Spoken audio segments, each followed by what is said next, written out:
For all the play-by-play action, here's your host, Jim Swinford.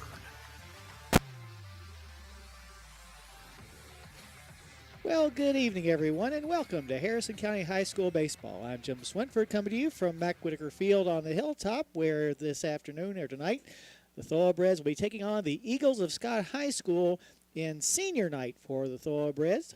Our 5 seniors have been introduced and honored for their many years of service to the Harrison County baseball program. Brian Vaughn being one of them, along with Jay Sean Lewis, also Boston Reynolds and Brian Vaughn were all honored, as well as Kaylee Fields.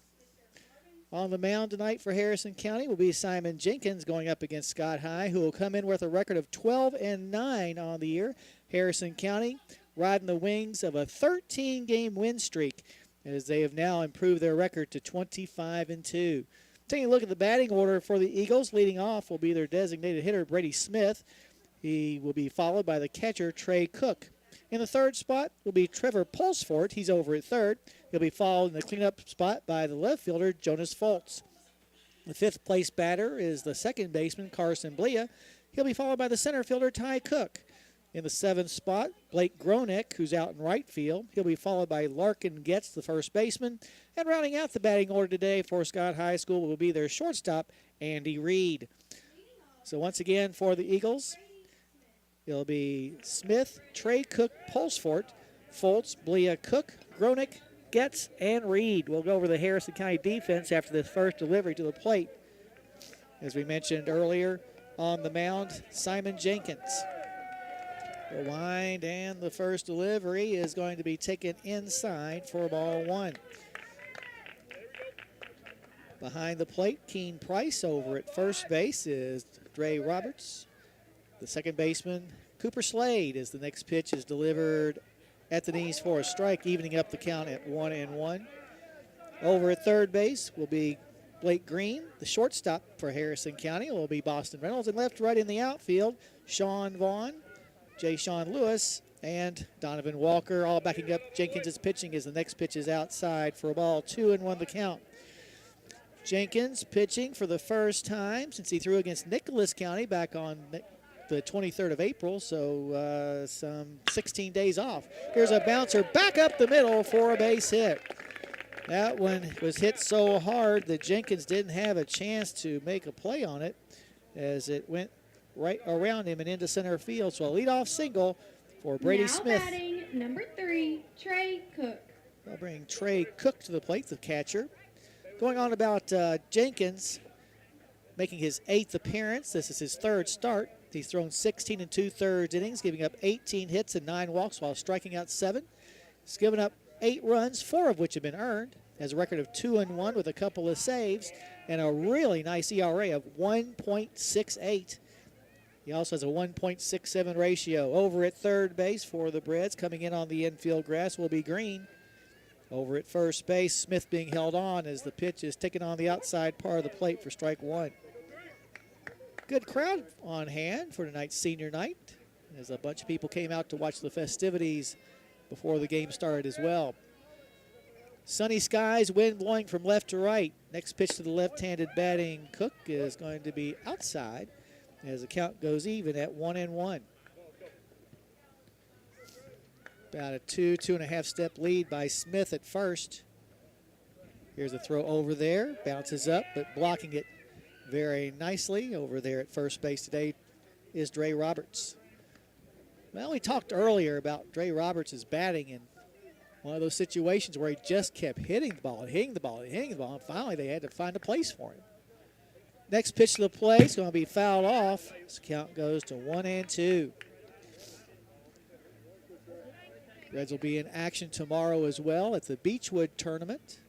They'll play the host school at 1 o'clock tomorrow up in northern Kentucky.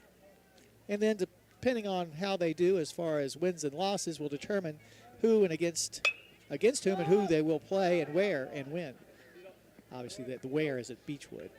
Next pitch is fouled out of play as the count remains 1-2.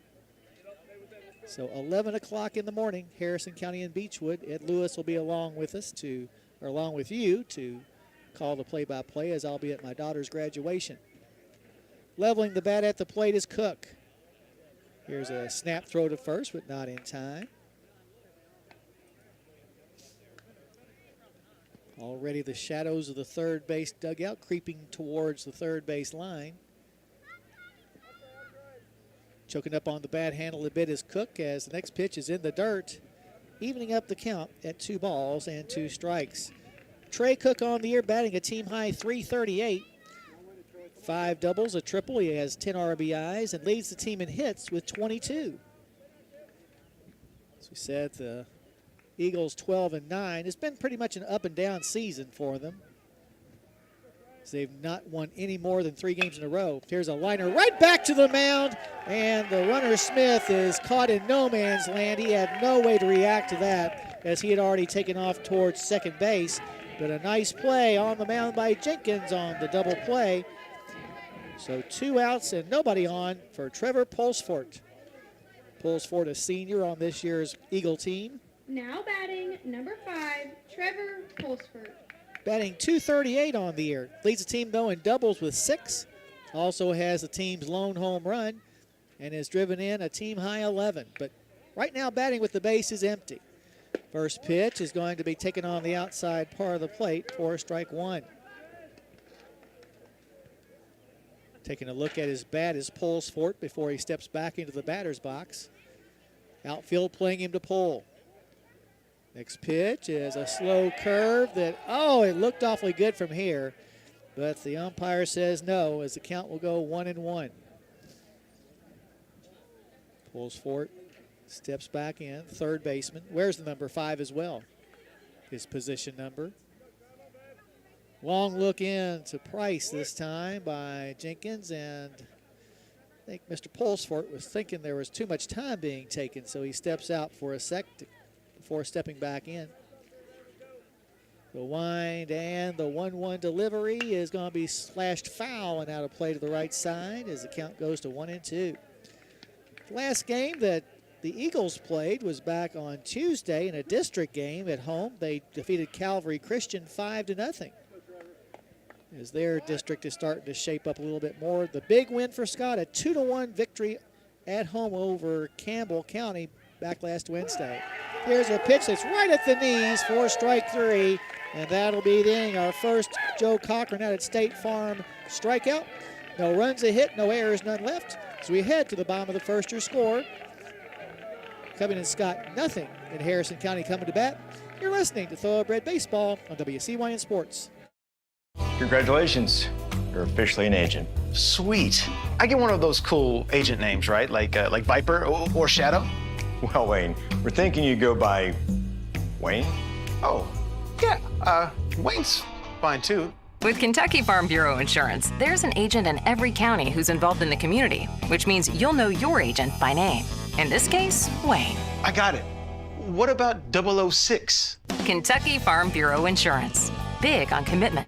Dreaming of the perfect home? Whether you're buying, selling, or just exploring your options, Palmer Hampton Realty is here to guide you every step of the way.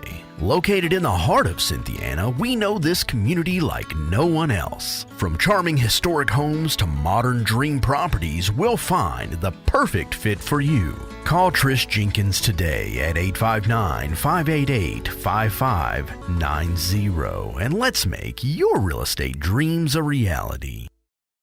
Amen. I'm Ted Beam, pastor of First Methodist Church in Cynthiana at the corner of Pike Street back in 5 seconds. and Church Street. I hope you come worship with us this coming Sunday at 11 a.m. Alrighty, back here at the Hilltop, Harrison County is able to shut out Scott High in the top of the first despite a leadoff single. Now it's the Breads' turn to see what they can do against Brady Smith, who's on the mound for Scott. Leading off will be Boston Reynolds, the shortstop. He'll be followed by the catcher, Keene Price, batting third, Jay Sean Lewis, who's out in center field. Brian Vaughn will be the cleanup batter. He's the DH today, batting for Jenkins, the pitcher. He'll be followed by the right fielder, Donovan Walker. In the 6th spot will be the third baseman, Blake Green. He'll be followed by the second baseman, Cooper Slade. In the 8th spot, the left fielder, Sean Vaughn. And rounding out the batting order today for the Breads will be Dre Roberts, who's over at first. So once again for Harrison, it'll be Reynolds, Price, Lewis, Brian Vaughn, Walker, Green, Now Slade, batting Sean number Vaughn, 7, and Boston Roberts. Reynolds. Defensively for the blue-clad Eagles, behind the plate, as we said, Trey Cook. Over at first is Larkin Getz with Carson Blia at second. The third baseman's Trevor Pulsfort with Andy Reid at short. The left fielder is Jonas Foltz. Ty Cooks in center. And Blake Gronex in right, all backing up the pitching of Brady Smith as the first pitch to Reynolds is taken up high for ball one. We'll look at Smith's numbers after this next delivery, which is going to be taken at the letters for a strike. Smith on the year making his 7th appearance, his 5th start. He's thrown 21 innings, giving up 16 hits and 15 walks while striking out 19. So the next pitch is delivered up high. He's given up 7 runs, 5 of which have been earned. Has a record of 2-1 with a save and a really good ERA of 1.67. So it's a very quality pitcher on the mound today. Here's a pop-up down the right field line, and it's going to be out of play. That'll even up the count to Reynolds at 2-2. Boston on the season has raised his average to .333.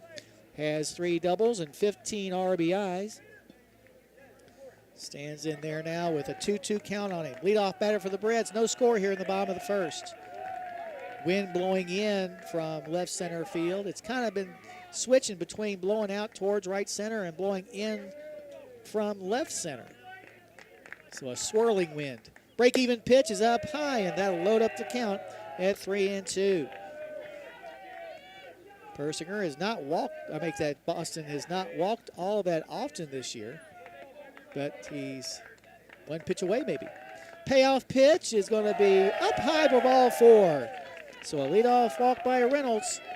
Puts a runner on first base for the Thoroughbreds. Reynolds a good runner so far this year, 8 for 8 in the stolen base department. Now batting number 26, Keen Price. Keen Price at the plate now. Keen, the catcher for Harrison County, batting .295. Does not have an extra base hit, but has driven in 9. Big lead at first by Reynolds as the first pitch is down low for ball 1. Talking about the Braves' schedule, next week will be the final week of the regular season. We'll start it off on Monday as Campbell County will be coming to town for a 5:30 start. Scoring to bunt is going to be Keen, and it's going to be dropped in there. The throw to first will not be in time. Heading on over to third base will be Reynolds as he took advantage of the Eagles' defense not paying attention to him. So good heads-up play by Boston, and the Braves have runners on the corners, and still nobody out. Landon Custer will run for Price at first. Jayshawn Lewis. As Jayshawn Lewis will come to the plate.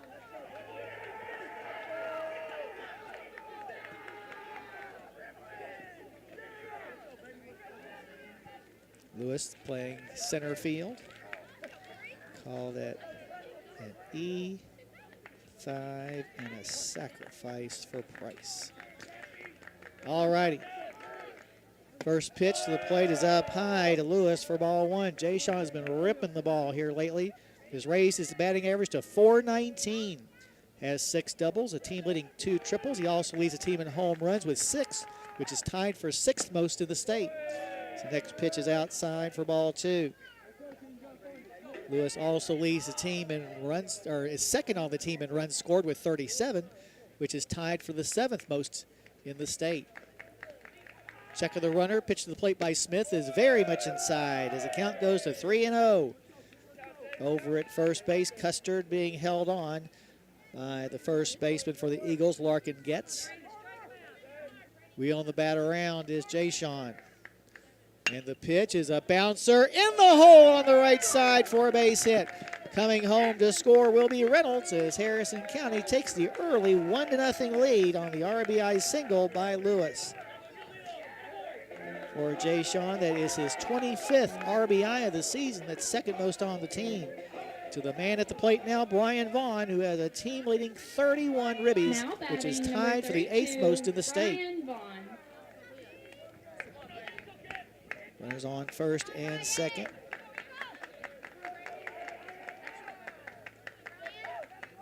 Squaring to bunt is Vaughn. He's on bunted foul, though, for strike 1. Vaughn batting for Jenkins. Brian Vaughn has been nothing less than spectacular this year, batting .478. That's a team high. Has a team best 9 doubles, a triple, 4 home runs. Also leads the team in RBIs with 31. That's tied for 8th in the state. And in hits with 33. Squares to bunt once again, then brings the bat back as the pitch is way out of the strike zone. Here's a snap throw down to second base by Cook, but Custard dives back in time. So the count goes even at 1 ball and 1 strike. Over at first base, the first baseman gets several steps in on the infield grass. Squaring to bunt once again is Vaughn, but once again brings the bat back as the pitch is high, as the count goes to 2 balls and a strike. Reds up 1-0 here in the bottom of the first inning. On perfect day weather-wise, maybe a little bit coolish, but otherwise a great day for baseball. Here's a pitch that's going to be inside, pops out of the mitt of the catcher Cook, and both runners will move up. As the count goes to 3-1 on Brian Vaughn. We'll have to give that one a pass ball, and now Trey Cook going to talk to his battery mate about what's going on. I think he might have got crossed up, and that's the reason the ball popped out of his mitt. So runners on second and third. The infield draws in for the Eagles. They already trail 1-0 here in the bottom of the first. Check of the runners by Smith, and the pitch is going to be taken at the shoulders for a strike. Terrible call. Terrible ball strike call. Full count to Brian Vaughn now. Brian batting .633 with runners in scoring position. Yep, that's not a misprint. .633. Pitch is fouled off of the press box. I saw people jumping away. That's all I'll say. 3-2 remains the count. Brian Vaughn with a 2-strike count is batting just .214. Got to work on that. Next pitch is fouled straight back. A couple of 2-strike foul balls by Brian. Battling against Brady Smith, the pitcher, who's trying to limit the damage as much as possible. With those runners on second and third. Middle infielders move back. Corner infielders in. Pitch to the plate at the knees for strike 3. So with 1 out, and those runners still at second and third, Donovan Walker will come to the plate. Walker playing out in right field. On the year batting .338. 3 doubles, a triple, a home run. Number 22, Donovan Walker. He's also driven in 19 and has walked 15 times, which is tied for the team high. Look back by Smith, and the pitch is a chopper to the right side. And the ball is going to be dropped by the second baseman, and all hands are safe as Landon Custard will score to make it 2-0. And on over to third base will go Lewis. Well, the pitcher, I think, was thinking about covering first base on that chopper to the right side and got into the line of sight of the second baseman, 14, Carson Blia. And that's, I think, ultimately what caused the error. He gets the error, though, the second baseman, which is not right, but that's the rule. Runners on the corners. And we're going to give Walker an RBI because I think that even if there had not been an error, Landon Custard would have scored. Blake Green at the plate, batting in an uncustomary spot, the 6th spot. First pitch is going to be inside for ball 1. Green on the season, batting .348.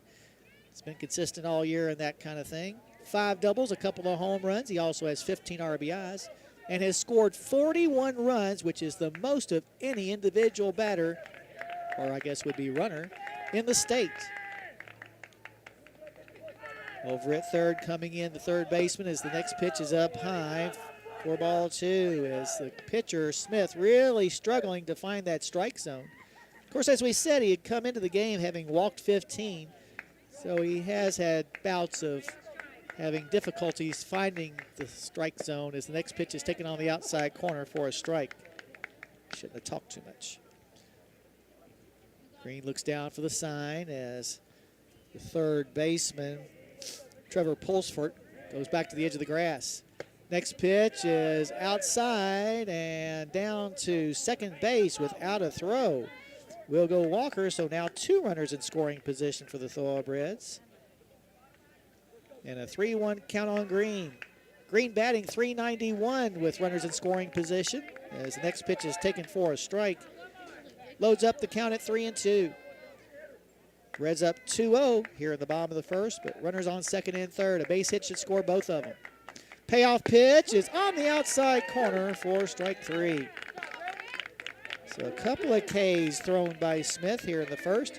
We'll bring up Cooper Slade. Slade playing over at second base. Batting .233 with a couple of doubles and a triple. He's driven in 15. 16, Cooper Slade. Slade also is tied to the team high in walks with 15. First pitch to him is going to drop in there for strike 1. That was a nice pitch. Slade stands back in, trying to get the runners in. Lewis at third and Walker at second. Pitch is a little looper that's going to be right into the glove of the waiting shortstop, Andy Reed, for out number 3. But the Breds do pick up a couple of runs in the inning.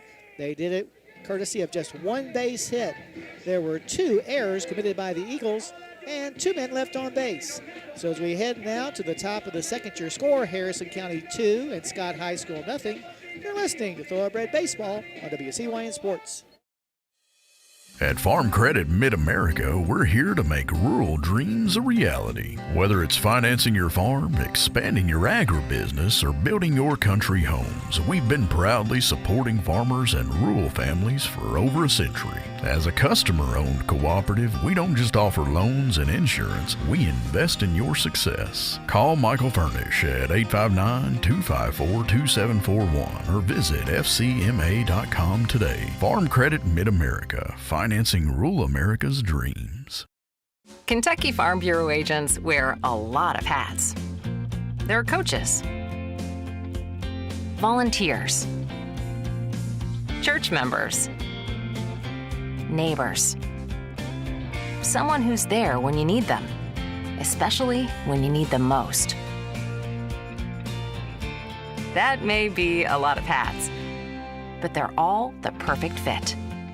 Kentucky Farm Bureau, big on commitment. Alrighty, back here at the Hilltop, Harrison County able to plate a couple of runs in the bottom of the first, but it's one of those situations where you felt like we just got a little short change there. Should have scored more, Now but batting number 2 of our 12, better Jonas power hitters, Fultz. and Brian Vaughn and Blake Green, watched the third strike go by. Can't do that.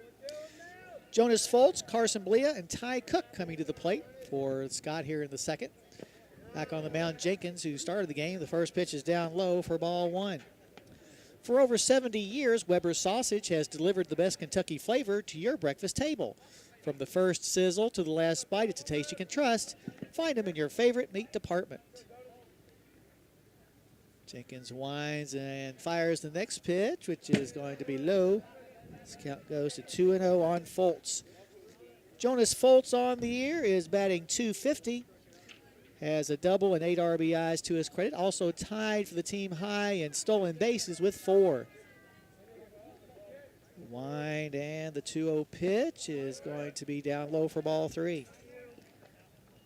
Scott High School coached by Patrick Dragan, who's in his first year at the head of the Eagle program.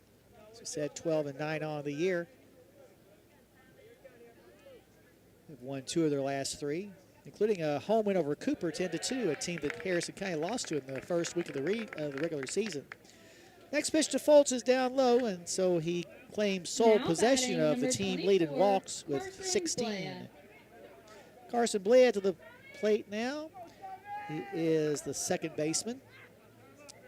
See Blea on the season, find him here, is batting .269. Couple of doubles and 10 RBIs. Over at first base, Fultz being held on by Roberts. Now steps off the back of the rubber over at third. Harrison County's third baseman, Blake Green, in on the infield grass several steps just in case the ball's laid down. But it's going to be a mirror pop-up to the left side where Green is waiting on it. Only had to take a couple of steps forward. to catch the ball and make the first Now out batting of the number inning. 11, Ty Cook. Ty Cook to the plate now, the center fielder. Cook, a freshman, batting .237. Has 8 RBIs, but no extra base hits. 1, 2, 2.5. Step lead at first base by Foltz. And the first pitch to Cook is going to be a little bit low, as it seems as though Jenkins missing a lot under the knees. His pitches have been out of the strike zone in that particular vicinity. Wind still blowing in from left center field. Here's the throw to first, but not in time.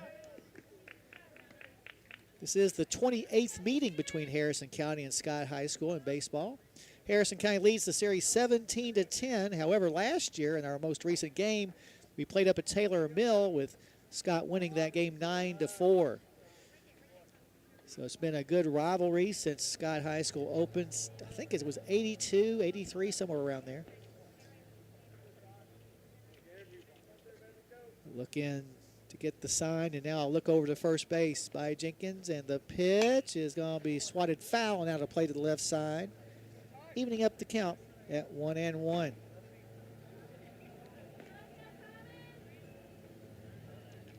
These are a couple of teams that may very well meet each other again, as both are strong enough to get to the regional tournament, which will be held at Bishop Brossert's brand new baseball field up at the Mustang Athletic Complex, otherwise known as the MAC.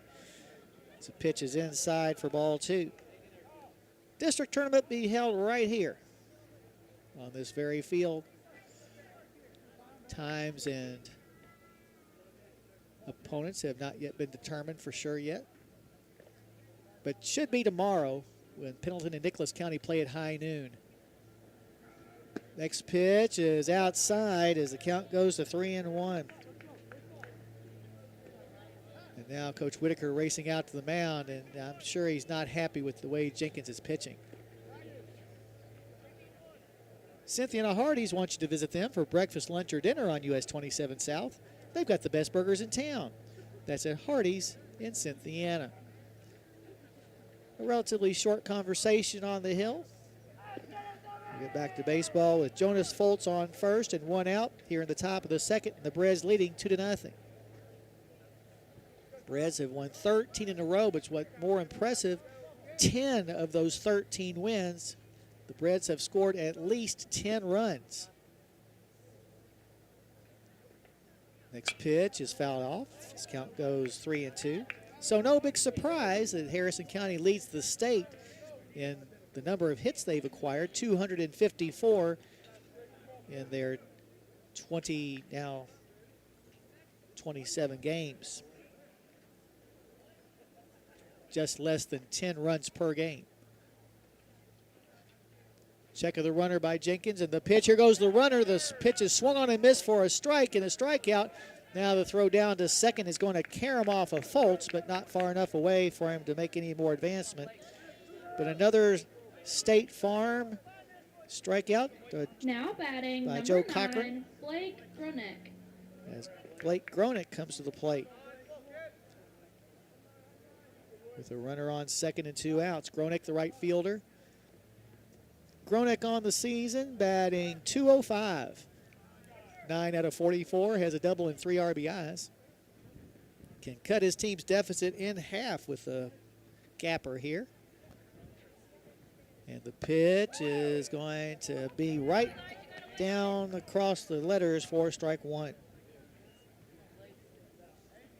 Well, several people have made their way down from Taylor Mill to watch their Eagles play here this afternoon, which is actually more tonight than that. Taking his lead at second base is Foltz. He led off the inning with a walk, and now a throw back there, a very bad throw, as it looked like Jenkins almost tripped over himself. Luckily, the ball didn't go very far, and he'll get a razzing about that one, I'm sure. And now coming in from his shortstop position, Boston Reynolds, to have a little chat with his pitcher. Just tell him to calm down and throw strikes, or words to that effect. 0-1 the count to Gronick with 2 outs and a runner on second. Look back at second by Jenkins as he gets the sign from Price. And the pitch is going to be high. The only bad thing about this is Jenkins is throwing a lot of pitches. 4, 5, and 6 is 10, 12. This will be the 13th pitch of the inning, which I guess is really greatly high, but he's gotten behind a lot of batters as far as the count's concerned. Now time called by Gronick. We'll take a couple of practice swings before getting back in the box.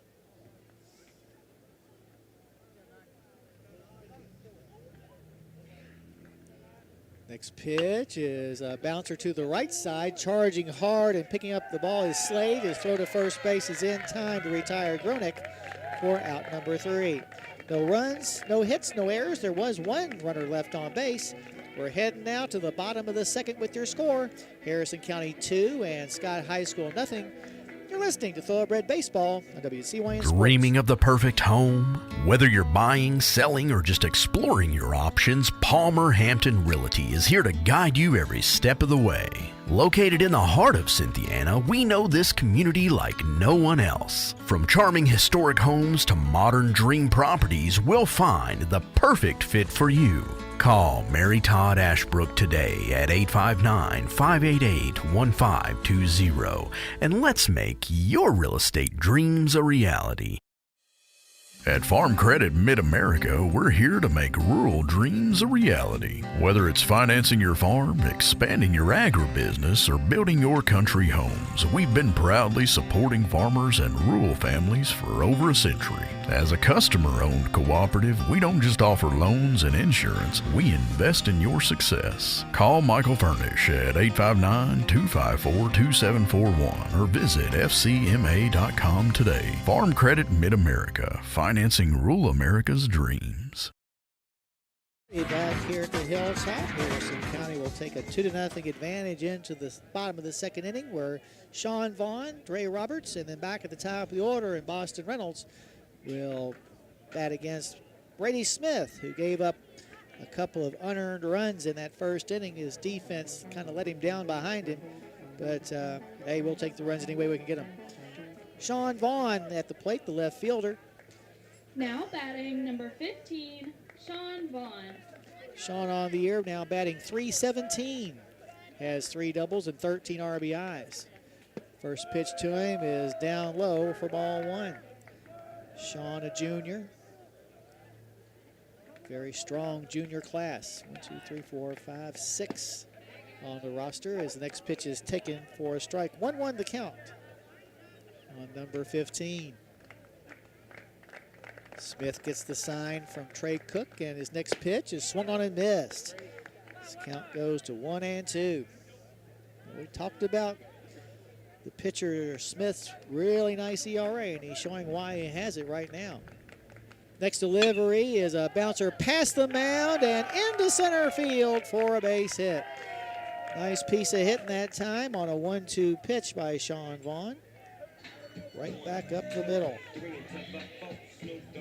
Now we'll bring Dre Roberts to the plate. Now batting number 35, Dre Roberts. Roberts batting .469. He's been above .400 all year. 3 doubles, a homer, and 12 RBIs. Over at first base, Getz holding Sean Vaughn on. Over at third, Pulsford in on the infield grass as the first pitch is taken on the outside part of the plate for strike 1. We're talking about the schedule a little earlier about Campbell County coming here on Monday. We'll head to Augusta, take on the Panthers on Tuesday before taking Wednesday off. Next pitch to Roberts is fouled off as he squared the bunt, fouled the ball off of the press box. Then on Thursday, we'll come back home to take on Montgomery County.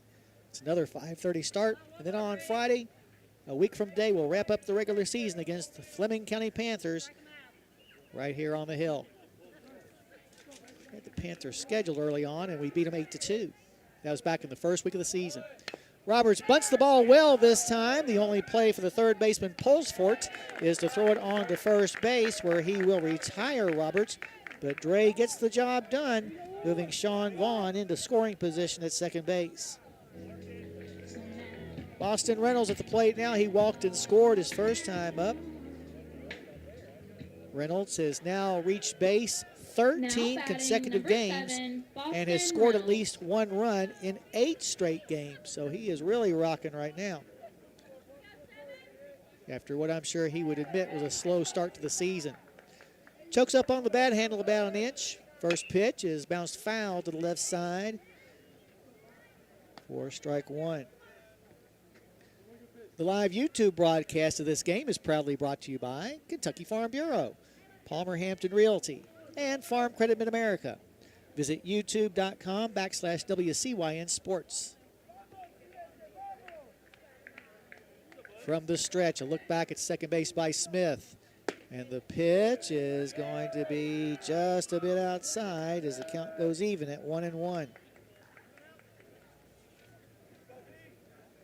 Reynolds on the year batting .524 with runners in scoring position, which is excellent. Smith's next pitch is a pop-up down the right field line. It's going to be foul, but will it stay in play? No, it will not, as it goes over the fencing in between MacWhitaker Field and Shirley Field. Speaking of Shirley Field, the Phillies are in action tonight as they are participating in the Tates Creek Classic up at Tates Creek, obviously. They're playing Anderson County as we speak. The ball and 2 strikes to count to Reynolds, trying to improve his team's present 2-0 lead here in the bottom of the second. And the pitch is up high, gets away from the catcher, and on down to third base on the wild pitch will go Sean Vaughn. So now the arguably fastest guy on the team just 90 feet away. The count goes even at 2-2 on Austin Reynolds.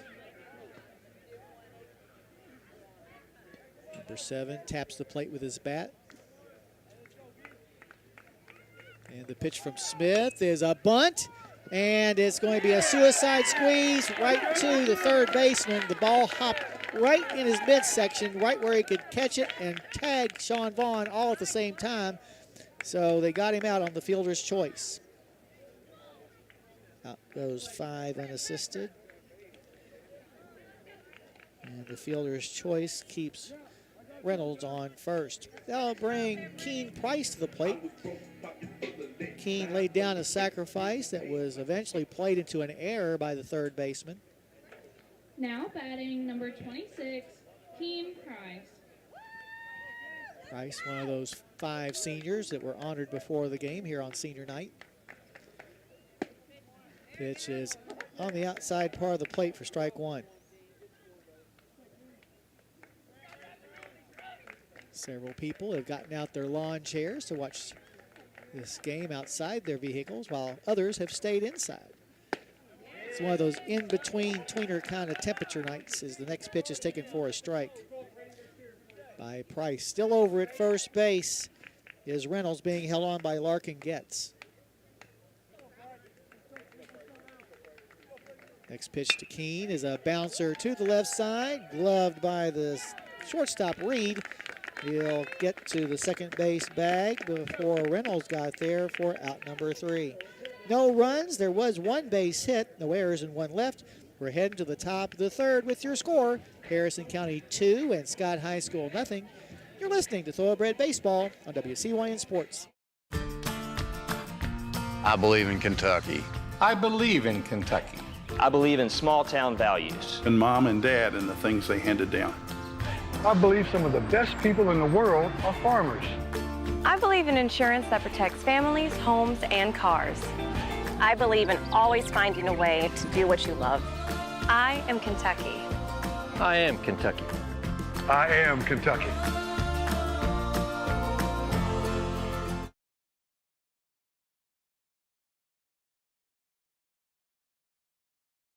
Dreaming of the perfect home? Whether you're buying, selling, or just exploring your options, Palmer Hampton Realty is here to guide you every step of the way.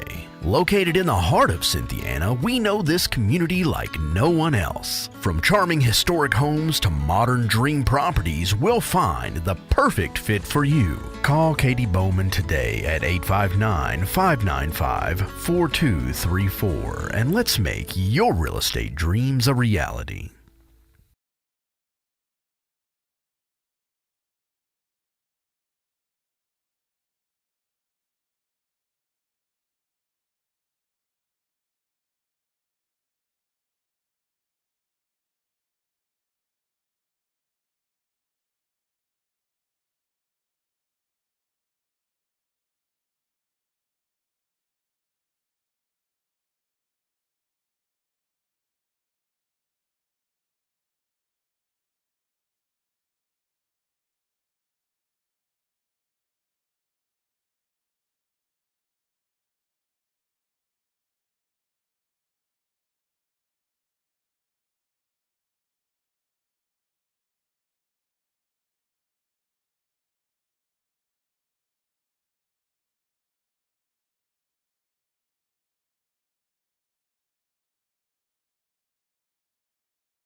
Plate, the first pitch to Getz is fouled off for strike one.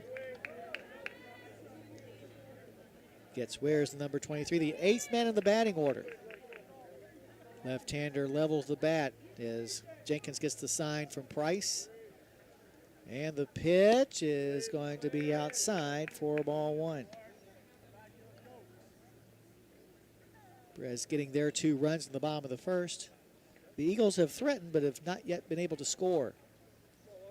The wind and the next delivery is a pop-up on the left side of the infield going into the outfield grass, and waiting on it is going to be Reynolds. He'll bring it in for out number 1. I'll bring Andy Reed, the shortstop, to the plate. Anderson Reed. Reed, a sophomore, batting 140.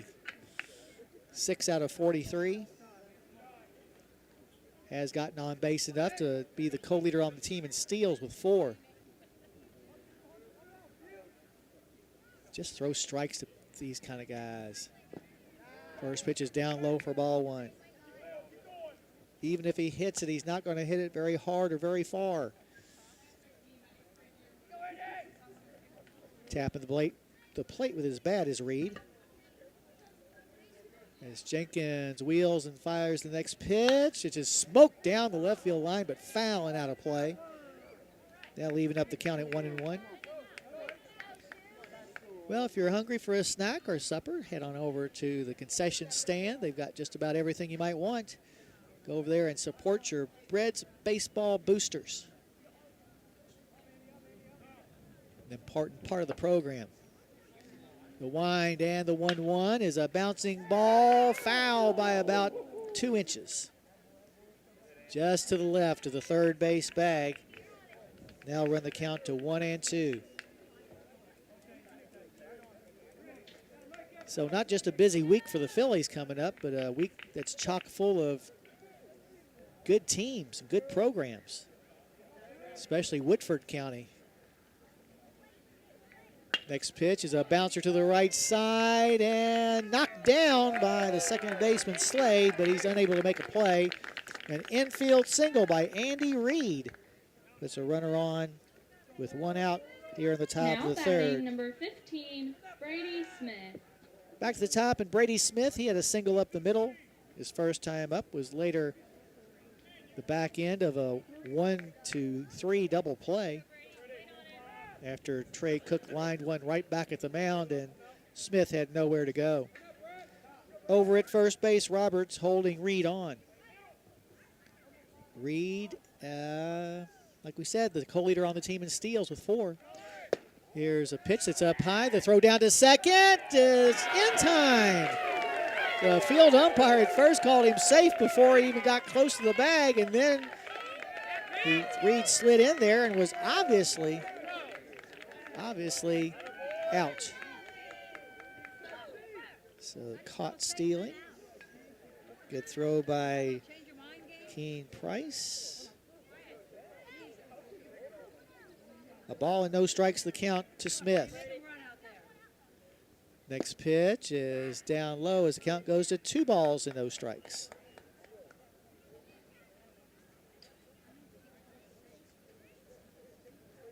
Two outs now in the inning. And the pitch is going to be a roller to the left side, scooped up by Reynolds, throws it to the first, and it's going to be in time. Nice scoop up that time by Roberts, picking up that short hopper for out number 3. No runs. There was a base hit. There were no errors, and none were left. We're heading now to the bottom of the 3rd. Your score remains Harrison County 2 and Scott High School nothing. You're listening to Thoroughbred Baseball on WCYN Sports.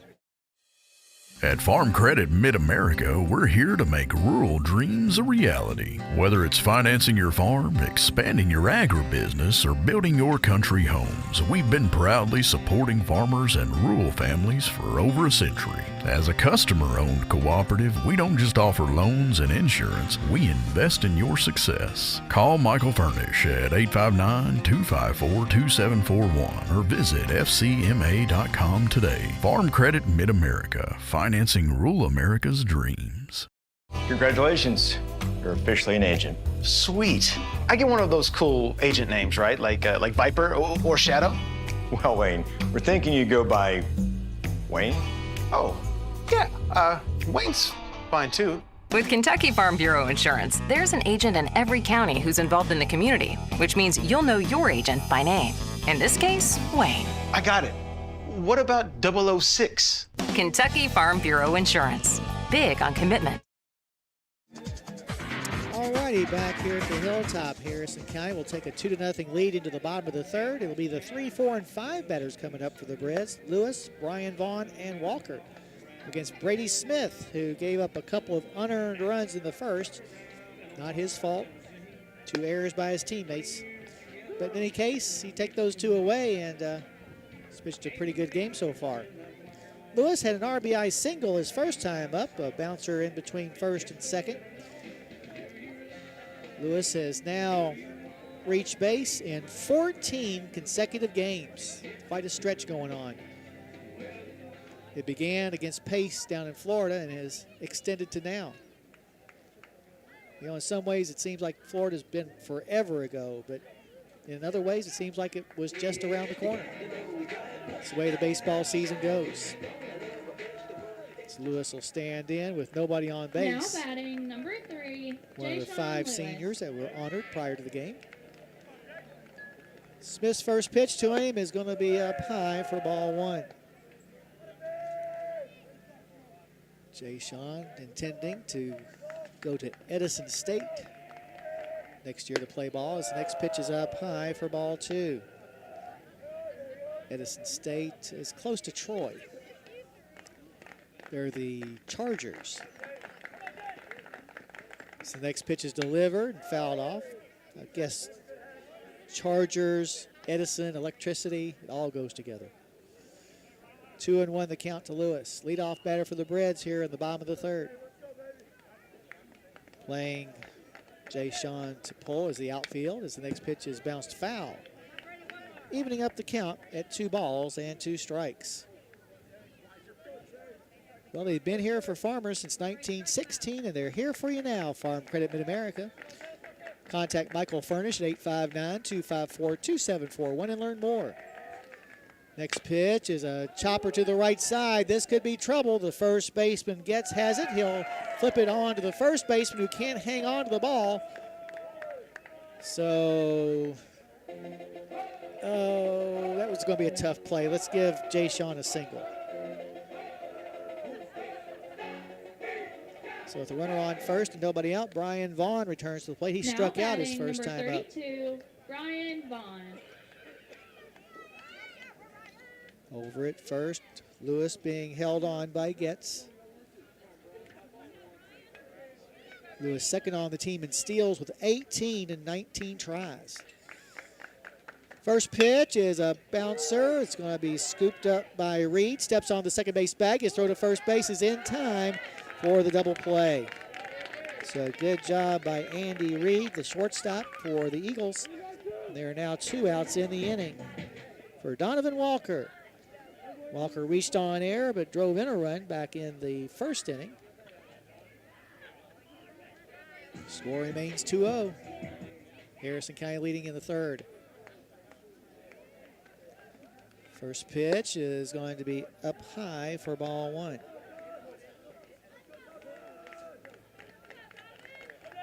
Wheeling the bat around is Walker.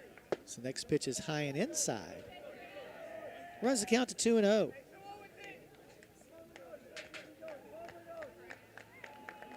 Smith gets the sign from his catcher, Trey Cook, and the pitch is a bouncer back to the mound on a couple of hops. Underhanding the throw to first base is Smith to Getz for out number 3. No runs, a hit, no errors, none left. 3 innings are in the books. We're headed to the top of the fourth. Harrison County leads 2-0. You're listening to Thoroughbred Baseball on WCYN Sports. Dreaming of the perfect home? Whether you're buying, selling, or just exploring your options, Palmer Hampton Realty is here to guide you every step of the way. Located in the heart of Cynthiana, we know this community like no one else. From charming historic homes to modern dream properties, we'll find the perfect fit for you. Call Doug Hampton today at 859-588-7120 and let's make your real estate dreams a reality. At Farm Credit Mid-America, we're here to make rural dreams a reality. Whether it's financing your farm, expanding your agribusiness, or building your country homes, we've been proudly supporting farmers and rural families for over a century. As a customer-owned cooperative, we don't just offer loans and insurance, we invest in your success. Call Michael Furnish at 859-254-2741 or visit fcma.com today. Farm Credit Mid-America, financing rural America's dreams. Scott High School, no runs, a couple of base hits. They've committed 2 errors and left 1 runner stranded. For Harrison County, 2 runs on 3 hits. They have yet to commit a miscue and have left 3 on base. Brent scoring their 2 runs, 2 unearned runs in the first inning. And so far, the pitching of Jenkins has made it hold up. Trey Cook, Trevor Pulsford, and Jonas Foltz coming to the plate for Scott here in this inning. Second time that these guys have been through the order. Trey Cook, a hard liner back to the mound his first time up. First pitch is going to be taken at the knees for strike 1.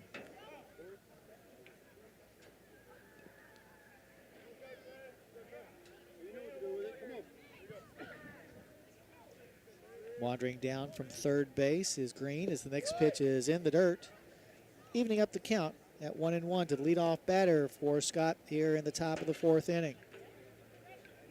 And unlike most of the games we've had in the last couple of weeks, not a cloud in the sky. Much like we had early on when we were playing just about every day and then had that 2-week period where it just rained all the time. 1-1 pitch is going to be bounced to the first baseman, Roberts. He'll take the 5 steps to step on the first base bag and get the first out of the inning.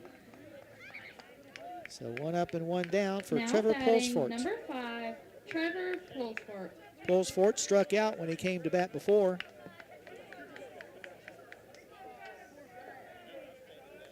Taking a look at Scott's schedule coming up. They'll be in action tomorrow at Rowan County.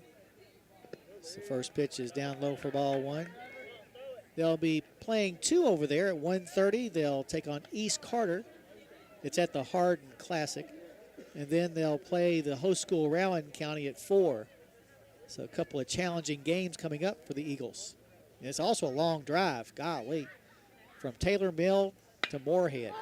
Here's a pop-up into shallow right field. Walker calling for it and will make the grab for out number 2.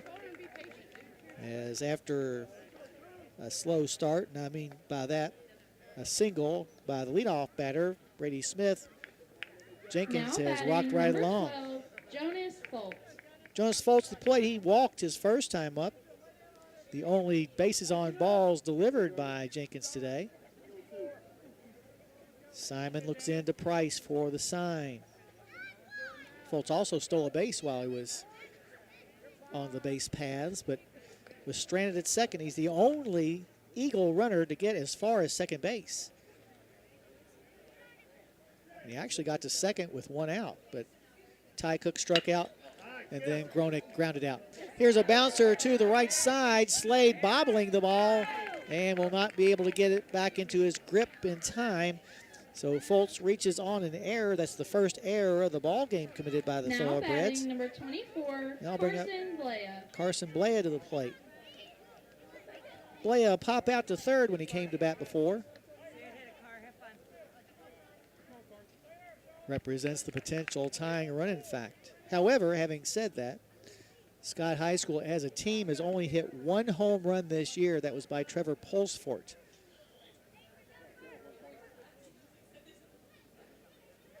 Outfield playing the batter Blea to go the opposite way.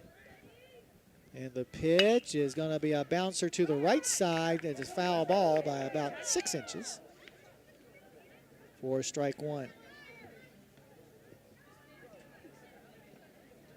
Blea wears the number 24 on the back of his jersey.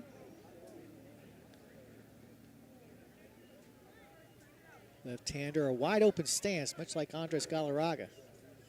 That's not going back too far for y'all. From the stretch, Jenkins' pitch is going to be up high as the count evens at 1-1. 2 outs, a runner on first base for the Eagles. Harrison County here in the top of the 4th still leads 2-0. Jenkins is pitching very well. Giving up a couple of hits and a walk. Throw to first base not in time. He's also had a couple of strikeouts as well. As somebody flying a plane is flying it over the baseball field. 1-1 pitch is a pop-up on the left side of the infield. Calling for it, Reynolds has it for out number 3. No runs, no hits. There was 1 error and 1 man left aboard. We're heading to the bottom of the 4th. Your score remains Harrison County 2 and Scott High School nothing. You're listening to Thoroughbred Baseball on WCYN Sports. Kentucky Farm Bureau agents wear a lot of hats. They're coaches, volunteers, church members, neighbors, someone who's there when you need them, especially when you need them most. That may be a lot of hats, but they're all the perfect fit. Kentucky Farm Bureau, big on commitment. Dreaming of the perfect home? Whether you're buying, selling, or just exploring your options, Palmer Hampton Realty is here to guide you every step of the way. Located in the heart of Cynthiana, we know this community like no one else. From charming historic homes to modern dream properties, we'll find the perfect fit for you. Call Ronnie Brown today at 502-542-1984 and let's make your real estate dreams a reality. 4-4-4-4-1. All righty, back here at the Hilltop, the Reds and the Eagles battling in this pitcher's duel between Harrison County's Simon Jenkins and his counterpart for the Eagles, Brady Smith. Here in the 4th inning for the Eagles, or for the Thoroughbreds, it'll be Green, Slade, and Sean Vaughn coming to the plate. Blake Green, a strikeout victim his first time out. As the meeting on the mound between the battery and the infield breaks up. Now batting number 14, Blake Green. Tell you how good a job it is that Brady Smith is doing. Harrison County came into the game batting as a team .358, which is 3rd best in the state. The wind and the first pitch is high and inside for ball 1. Other interesting stats of note and where we rank. We talked about the number of runs scored, which were the best in the state. 192 RBIs is second best in the state. So the next pitch is fouled out of play to the right side. We've hit 14 home runs this year, which is the 9th best. And we've also picked up 228 base hits, which is tied for the 9th best in the state. In other words, our offense has been rocking this year as the next pitch is taken for a strike. 1-2, the count on Green. Green batting .316 with a 2-strike count on him. Wind and the pitch is going to be down low and outside. Evens up the count at 2-2.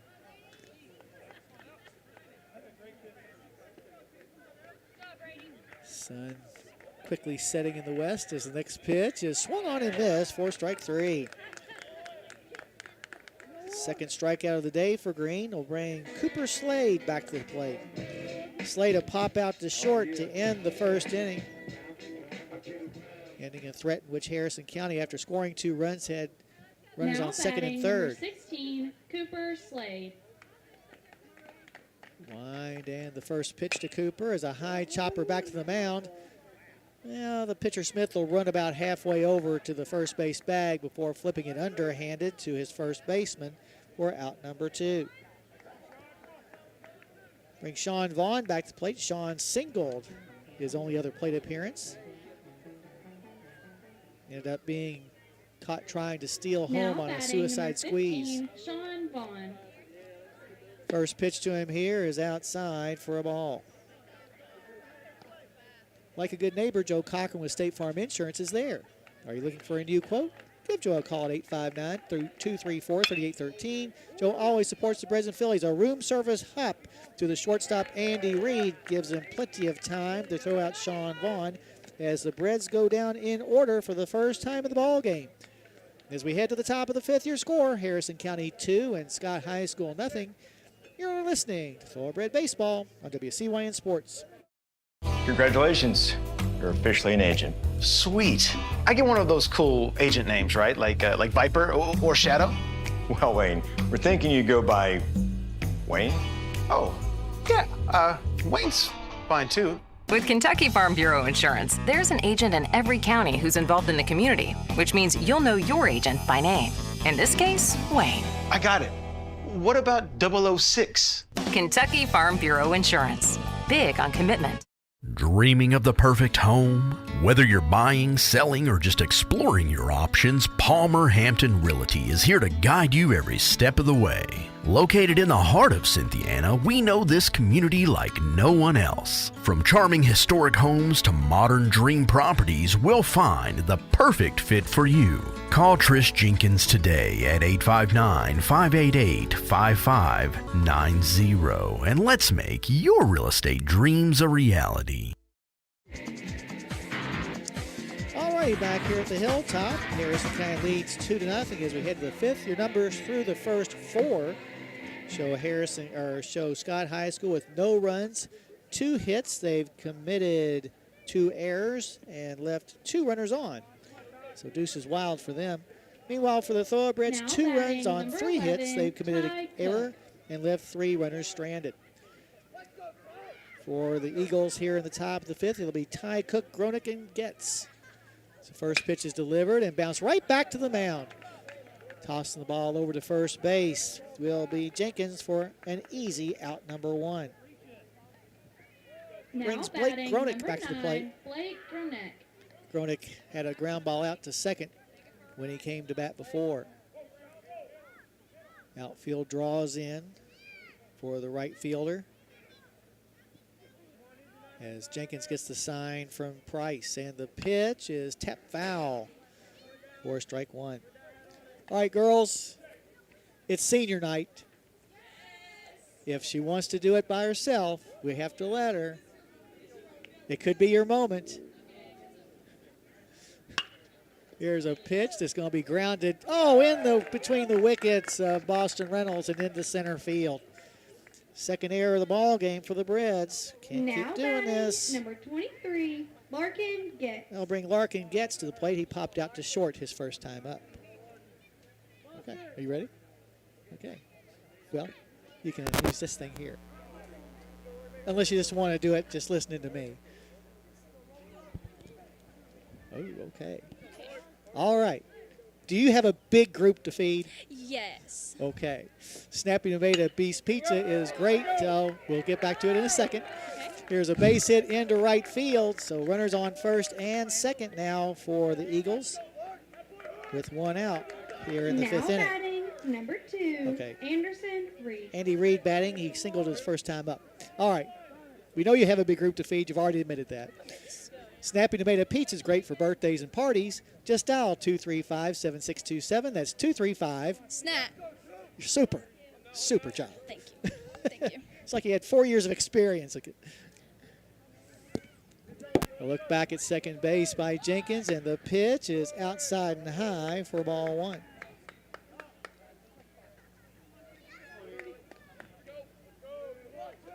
Eagles trying to dent the scoreboard for the first time here in the top of the fifth. A look back to second base by Jenkins. And now time called at the plate by Reed. Reed, a seeing eye single back up the middle. His first time up. He was later caught trying to steal, however, to keep the score at 2-0. Squaring to bunt is Reed. He bunts it to the right side, but foul. This count goes even at 1-1. At El Paracutan Daily Lunch Specials and the always popular buffet are calling your name. Plan to visit soon to the Harrison Square and enjoy a meal at El Paracutan. Taking his lead from second base is Gronick. And representing the tying run at first is Larkin Getz. Here's the throw back to first base, and did they get him? Nope, they're going to say he was safe. He wasn't safe by much, though. Good throw by Jenkins, getting the ball to Roberts, who had gone from where he is now behind the runner, tried to get him on the daylight play. Check of the runners. Squaring once again is Reed, and this time he'll bunt it off of the press box for strike two. Well, the UK baseball team hosting Oklahoma this weekend. Batcats 25-20, 10-14 in the conference, while Oklahoma doing better than that, 32-14. They're 13-11 in the SEC. That game was slated to start at 7, so I'm sure they've gotten it underway. They'll play tomorrow and Sunday as well. Batcats trying to get on track. Here's a pop-up foul and down to Shirley Field as the count remains 1-2.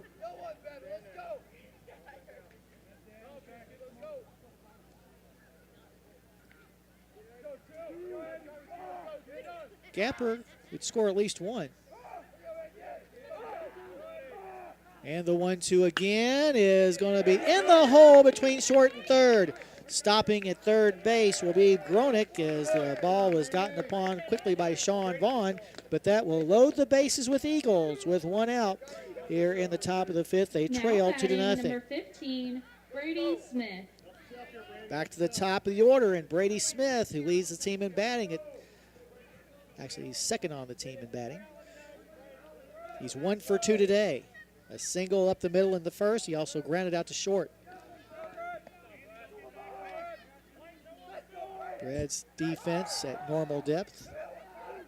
As the first pitch is delivered and drops in there for a strike. Maybe the best changeup that Mr. Jenkins has thrown all year, or maybe all game long. I mean, that perfectly dropped in there for a strike. Nothing Smith could have done about that.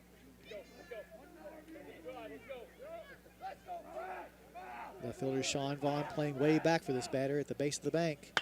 Here's a shot into left field for a base hit. One run will score. That's all it will score, however, but it does chop the deficit for the Eagles in half to 2-1.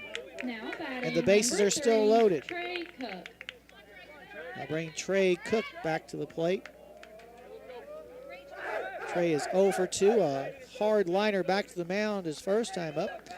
He also had a soft grounder to first.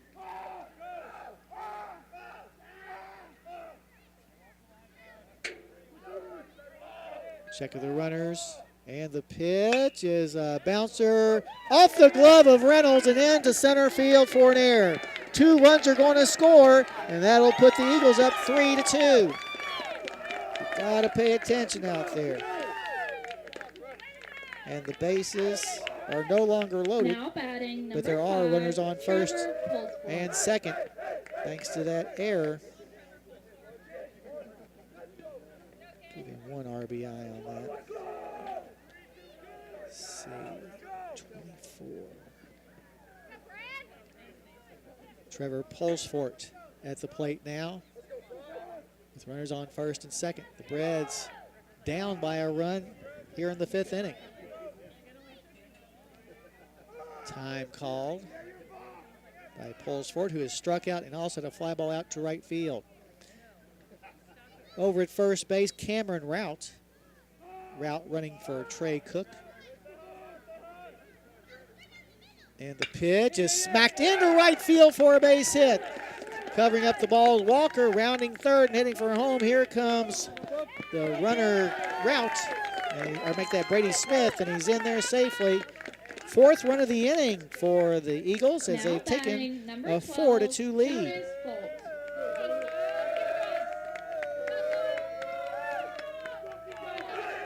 Runners on the corners. And now Coach Harris going out there to talk with Jenkins. Just 1 out in the inning. As we said, the Braves averaging nearly 10, so this should not be a problem. But we've rarely been behind this late in the ballgame. We're usually ahead 8 or 10 runs by this point. But you gotta know how to react.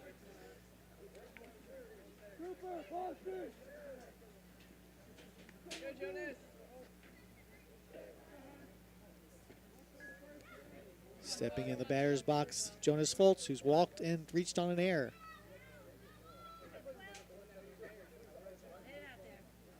Route at third, Pulsford at first.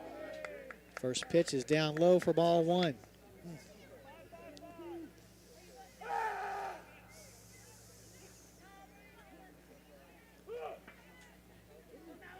Flash the sign to the mound, Price to Jenkins. Over at first base, Roberts holding Pulsford on. As the pitch is a little looper into right field, caught by Walker. And probably knowing that he shouldn't do it, he doesn't do it. Route at third as the second out is recorded. So runners still at first and third, brings up Carson Blea. Now batting number 24, Carson Blea. Blea has popped out to third and to short. We'll take another one like that right now. 4 runs in the inning for the Eagles to take what was a 2-0 deficit into a 4-2 lead.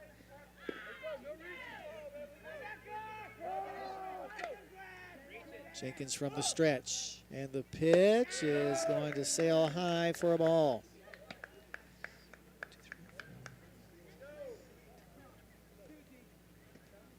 62 pitches have been thrown by Jenkins. That at this point of the season isn't a lot. So fatigue should not be a factor. It's just that the Eagles are hitting us well. And as a team, Scott came into the ball game as a team batting .237.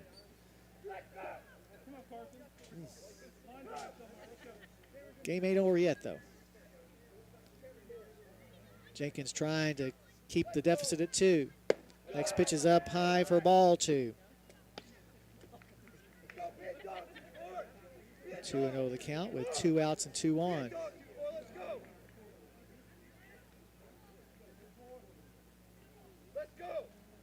Long look in to Price. Now into the stretch goes Jenkins. And the pitch is at the inside part of the plate for a strike. 2-1 now the count.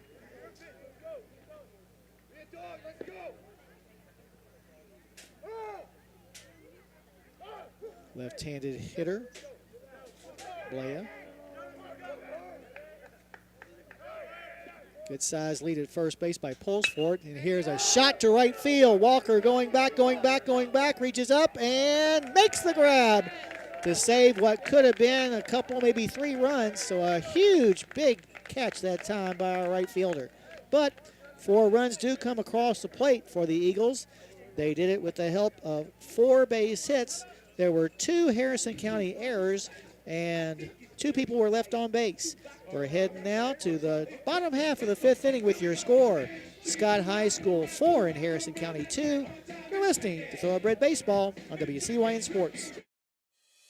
At Farm Credit Mid-America, we're here to make rural dreams a reality. Whether it's financing your farm, expanding your agribusiness, or building your country homes, we've been proudly supporting farmers and rural families for over a century. As a customer-owned cooperative, we don't just offer loans and insurance, we invest in your success. Call Michael Furnish at 859-254-2741 or visit fcma.com today. Farm Credit Mid-America, financing rural America's dreams. Kentucky Farm Bureau agents wear a lot of hats.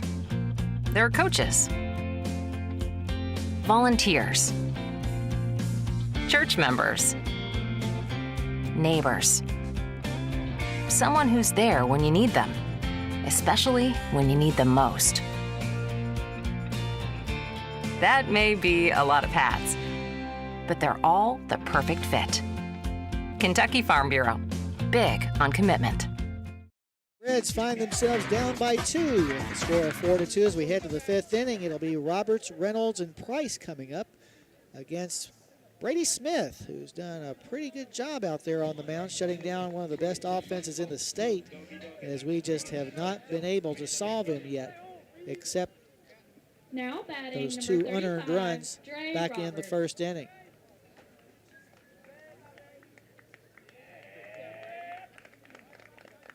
Of course, Scott came in at a record of 12-9. They're not a bad team. First pitch to Roberts is swung on and missed. 4-1. Roberts a sacrifice bunt his first time up.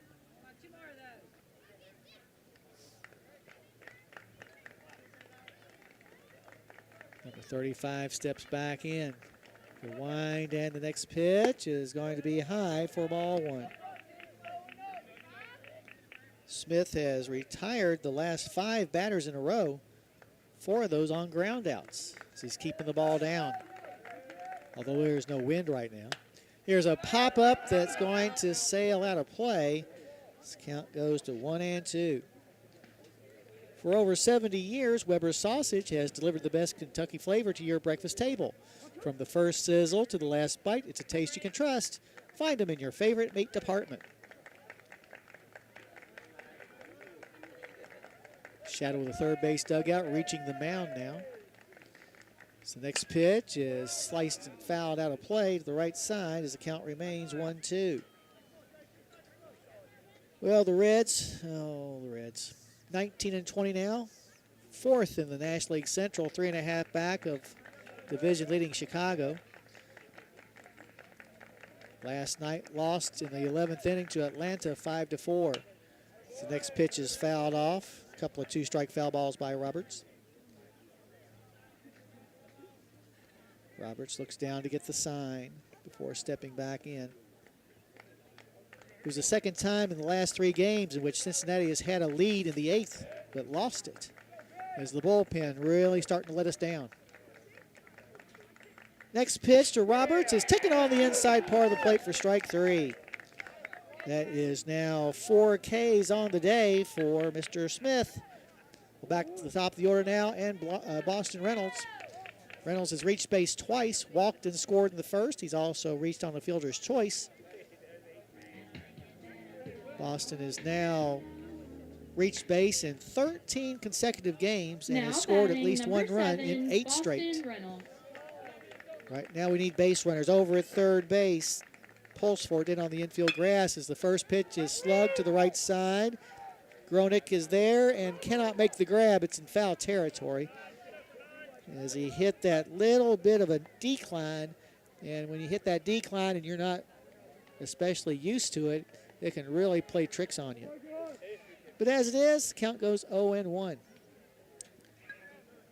This weekend, the Reds are at Houston. Houston, the Astros, are 18-18 in the American League West. They're 3rd in that division, 4 back of division-leading Seattle. Yeah, the Mariners. Reds and Stros play at 8:10. We'll probably be joining that game in progress. Here's a pitch to Reynolds inside for ball one. Nick Martinez going for Cincinnati. He's 1-3 with a .419 earned run average. Hunter Brown on the mound for Houston. He's having a great year, 5-1 with a 1.67 earned run average. Next pitch is taken for ball two. 2-1 the count to Reynolds with one out and nobody on, and the Reds trailing here in the bottom of the fifth, 4-2. Next pitch is swung on and missed as the count goes even at 2 balls and 2 strikes. Reynolds walks away from the bag to get, or from the plate to get better acquainted. Batting .333 with 2 strikes on him though, which is very good. Stands in there now as Smith winds and fires the break even. It's going to be up high as the count goes full at 3-2. Big pitch here for the Reds. Choking up on the bad handle is Reynolds as the next pitch is way outside for ball 4. So a 1-out walk issued. The second walk picked up by Reynolds in the game. Now they'll bring Keen Price back to the plate. Price had a sacrifice bunt that turned into an error in the first. He's also grounded into a fielder's choice that ended the inning back in the second. Over at first base, Getz holding Reynolds on. Reynolds 8 for 8 in stolen bases this year. First pitch is going to be up high for a ball. Cynthiana Hardee's wants you to visit them for breakfast, lunch, or dinner on US 27 South. They've got the best burgers in town. That's at Hardee's in Cynthiana. Next pitch is a pop-up on the right side of the infield. Carson Blea waiting on it near the cut of the outfield grass and makes the grab for out number 2. Retreating back to first base is Reynolds. It's Jay-Sean Lewis will come to the plate. Lewis 2 for 2 with an RBI. We need a big hit right here and right now. Now batting number 3, Jay-Sean Lewis. Lewis 4 for 9 this year. That's a .444 batting average with 2 outs and a runner on base. First pitch to him is a pop-up in the infield. Major league pop-up. Blea, nope, I take it back. The shortstop pulls for it, makes the grab for out number 3. No runs, no hits, no errors, 1 left. 5 innings here in the books. As we head to the top of the 6th, your score remains Scott High School 4 and Harrison County 2. You're listening to Thoroughbred Baseball on WCYN Sports. Dreaming of the perfect home? Whether you're buying, selling, or just exploring your options, Palmer Hampton Realty is here to guide you every step of the way. Located in the heart of Cynthiana, we know this community like no one else. From charming historic homes to modern dream properties, we'll find the perfect fit for you. Call Mary Todd Ashbrook today at 859-588-1520 and let's make your real estate dreams a reality. At Farm Credit Mid-America, we're here to make rural dreams a reality. Whether it's financing your farm, expanding your agribusiness, or building your country homes, we've been proudly supporting farmers and rural families for over a century. As a customer-owned cooperative, we don't just offer loans and insurance, we invest in your success. Call Michael Furnish at 859-254-2741 or visit fcma.com today. Farm Credit Mid-America, financing rural America's dreams. All righty, back here at the Hilltop, Harrison County, a couple of innings away from maybe seeing their 13-game winning streak come to an end as they lead, or as they trail 4-2. 9 batters came to the plate for Scott in the 5th inning, and a couple of errors by our defense didn't help any either. But gotta make up for it. We still got 6 outs to go. It'll be Ty Cook, Blake Gronick, and Larkin Getz to battle against Simon Jenkins, who remains on the mound.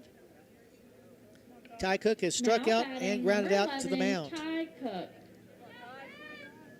Talking about the Reds' winning streak at 13 in a row, second best, or no, tied for the best in the state right now. This first pitch is swung on and missed for strike 1. Also with 13 straight wins, number 1 rated St. X. Harrison County rated number 13 in the most recent poll. The wind and the delivery is going to be outside and high for ball one. Boyle County has won 12 straight games, and Barron County 10 in a row. Next pitch is going to drop in there for a strike as the count goes to 1-2. The live YouTube broadcast of this game is proudly brought to you by Kentucky Farm Bureau, Palmer Hampton Realty, and Farm Credit Mid-America. Visit youtube.com/WCYN Sports as the next pitch is a fly out to center field as Jay Sean Lewis grabs it for the first out. Now batting number 9, Blake Gronick. Blake Gronick at the plate. He grounded out to second, back in the second. He's also reached on an error and scored in that 4-run fifth inning. The decisive inning so far. First pitch is fouled back by Gronick for strike one. Let's see, Breckenridge County, the Fighting Tigers have won 9 straight games, as has Great Crossing, who shows that they not only can play basketball, they can play a little baseball over there as well. As the next pitch hits Gronick in the back. So Gronick gets the free pass for Gronick. That's the third time he's been hit by a pitch this year, and you don't like hitting guys batting .205. Now batting number 23, Larkin Getz. Larkin gets to the plate now. With a runner on first and 1 out. He singled his last time up and also has a pop out to short. First pitch is swung on and missed for strike one.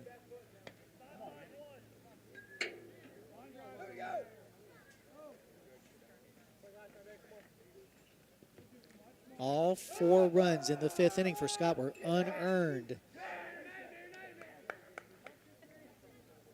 Over at first base, Roberts being held on. And the pitch is outside and high. Evens up the count at 1-1. Gets the 8th man in the batting order. Talking about the win streaks, third-ranked Trinity has won 7 in a row. So those are your longest streaks in the state presently. Ballard had a 23-game winning streak that was snapped by St. X about a week ago. Here's a throw to first base. It's not in time as the count goes to 2-1.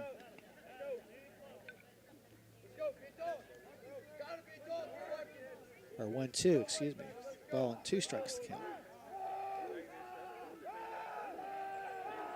Next pitch is launched into center field. Can of corn for Jay Sean, and he'll make the grab for out number 2.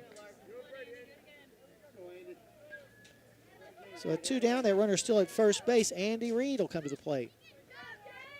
Now batting number 2, Anderson Reed. Reed 2 for 2 with a couple of singles. He's also scored a run. Sophomore came into the ball game batting 140. But he's got the job done today. Look over to first, and the pitch is going to drop in there for a strike. 0-1 the count to Reed.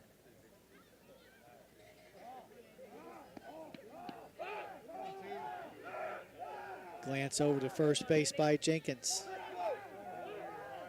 And now time called at the plate by Reed.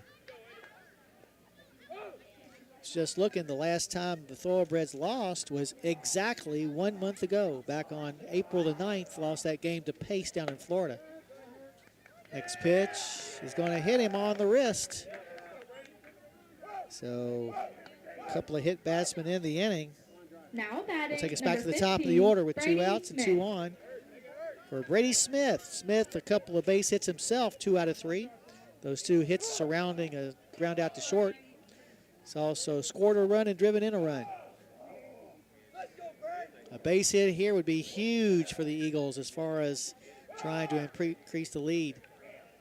They lead 4-2 right now. In the top of the 5th as the first pitch is taken for strike 1.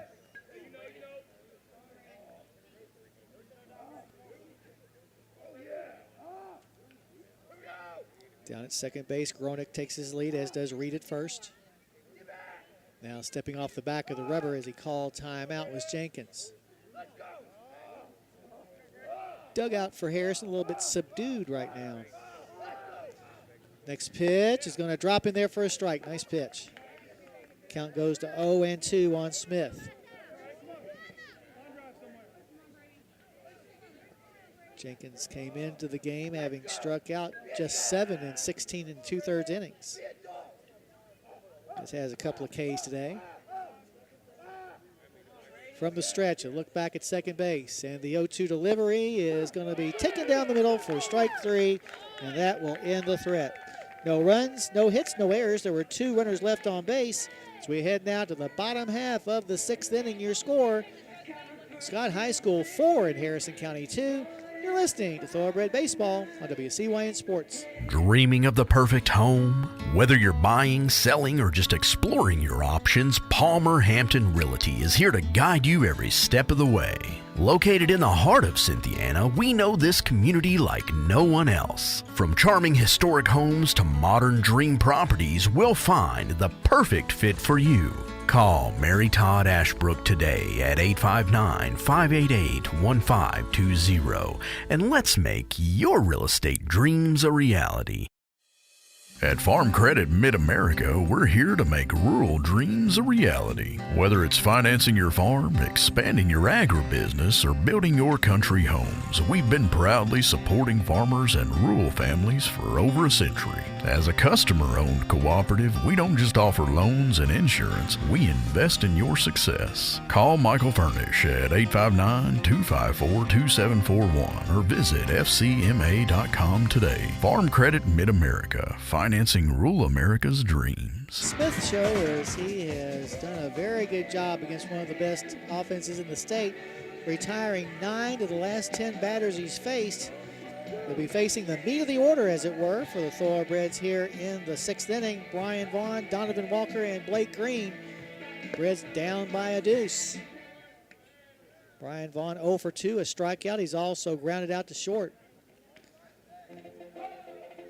Vaughn, coming into the game, had reached in 12 straight contests, so needs to get on base here to extend that now. Now batting, number 32, Brian Vaughn. Vaughn batting for Jenkins, the pitcher.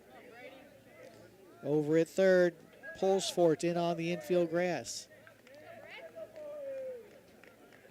The wind and the first pitch is slugged down the left field line. This ball's got a chance, and it's going to get all the way to the fence on a couple of hops.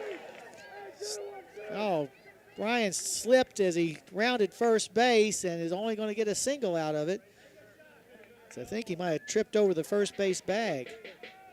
But still a good hard hit. Puts a runner aboard for the Breds with nobody out here in the 6th inning.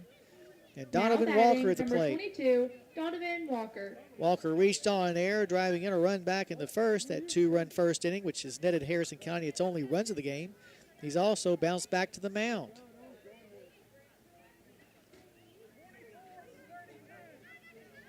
I have a runner, it looks like, for Harrison County's Ian Hopkins.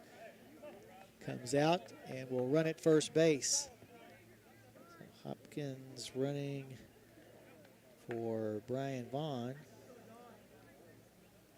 here in the 6th.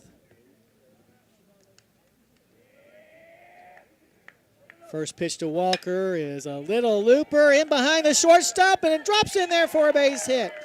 Hopkins had to kind of wait to make sure that ball wasn't caught, but he gets into second easily, and the Breds have hopefully a rally going with runners now at first batting, and 14, second and nobody Blake out. Green. Bring Blake Green to the plate. Blake's 0 for 2. An un-Blake Green-like thing to do. Now has a chance to drive in some runs. Green on the air, batting .391 with runners in scoring position. Squares to bunt, brings the bat back, but the ball is right down Main Street for strike 1. Over at first base, Getz moves about a third of the way down the line, while the third baseman pulls for it, stays back. Squaring to bunt is going to be Green. The only play is to first base, where the first baseman is drawn off of the bag. Sure was. Just a soft throw by Getz, Second baseman Carson Blea was covering, and because he did not fire a strike, the ball pulled the second baseman off the bag, so the bases are loaded with thoroughbreds with nobody out. The E3, a sacrifice. Cooper Slade at the plate now with the bases juiced. He's 0 for 2, a pop up to short. He's also grounded back to the mound. Slade 0 for 3 with a couple of walks. With the bases loaded, here's a bouncer dropped by the third baseman, and everybody's safe.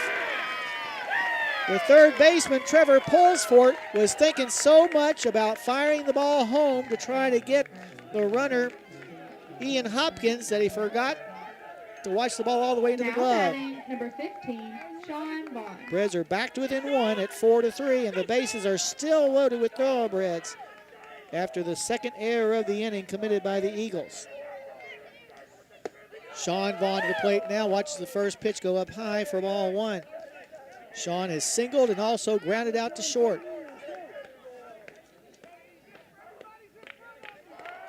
Infield in for the Eagles. The next pitch is down. Oh, come on. An ankle level strike called as the count goes to 1-1. Sean Vaughn with the bases loaded is 3 for 4 with a walk. So a good guy to have at the plate in this situation. Next delivery is cued foul off the end of the bat. This count goes to 1-2. 4 to 3 your score here in the bottom of the 6th inning. The Breds have the potential tying run at third and the potential go-ahead run in scoring position down at second. Smith takes a look back. And the pitch is fouled off the press box. This count goes 1-2. Wow. All right, girls, you ready to go? Is it going to be a group effort this time? Well, it almost has to be. Oh, well. We better wait because it is senior night. Okay. Do you have a big group to feed? Snapping Tomato Beast Pizza is great for birthdays and holidays. Just dial 235-7627. That's 235. Snap! All right.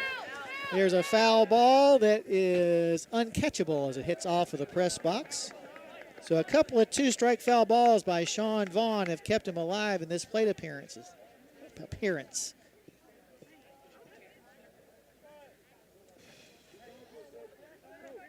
Sean battling. Still just nobody out. 2 errors have helped the cause for the Thoroughbreds. And the pitch is swung on and missed for strike 3. So 1 down in the inning. They'll bring Dre Roberts to the plate. He had a sacrifice bunt in the second and struck out in the 5th. Let's see what Roberts has done with the bases loaded this year. Now batting number 35, Dre Roberts.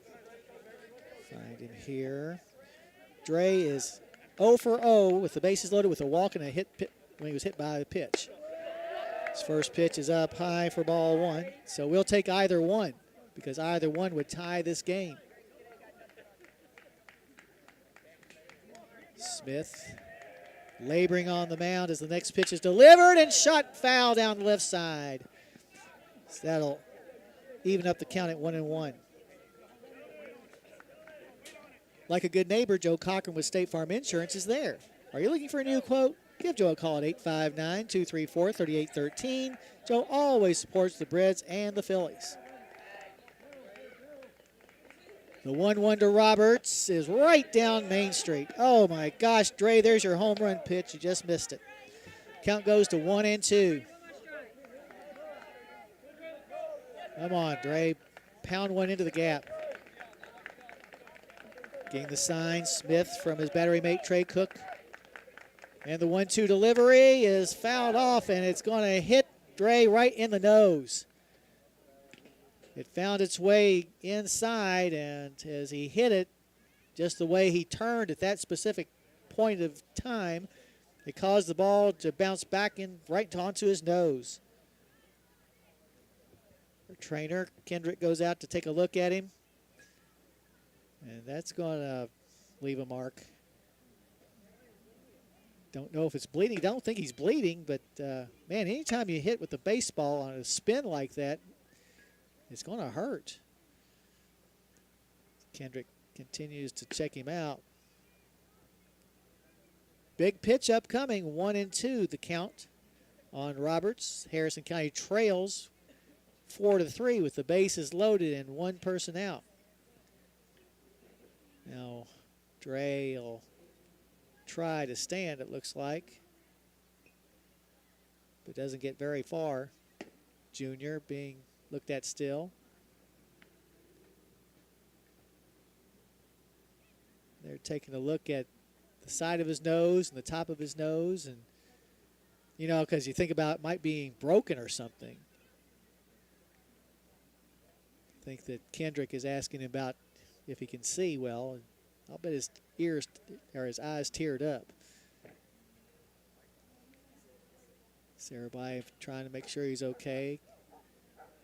And now stands up. And I doubt that he'll try to swing the bat anymore. As Russ Persinger has picked up a bat in the dugout and will bat for Roberts. So, Persinger, Russ Persinger, batting for Roberts. Here in the sixth with runners all the way across and one out.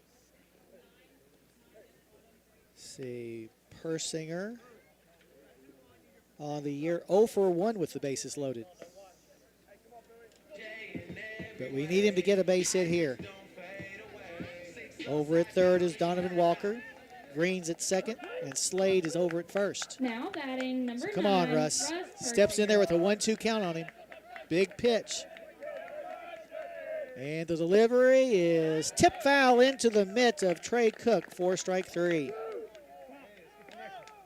So 2 outs now in the inning, and the base is still loaded for Boston Reynolds. Boston's been on base all 3 times. He's come to the plate a couple of walks. He's also reached on a fielder's choice. Reynolds batting with the bases loaded. Number 7, Boston Reynolds. With the bases loaded this year, Boston is 1 for 3 with a walk. He'll take a walk again. First pitch is taken on the outside part of the plate for strike 1. Bred's got the first 4 batters aboard to get a run, but back-to-back strikeouts by Sean Vaughn and Russ Persinger. Smith's 0-1 to the plate is right across the strike zone as the count goes to 0-2. So now determined tap of the bat onto the plate by Reynolds as Smith gets the sign from Trey Cook. And the 0-2 pitch is sliced foul down to Shirley Field. This count remains no balls and 2 strikes. Phillies playing tonight at Tate's Creek at an invitational. They were playing Anderson County at 6. That game is probably over by now. They'll have 2 more games tomorrow. But right now, we need to get a base hit. Smith from the stretch. The 0-2 to the plate is going to sail high. A ball and 2 strikes to count to Reynolds, who's, as I said, already walked twice in the game.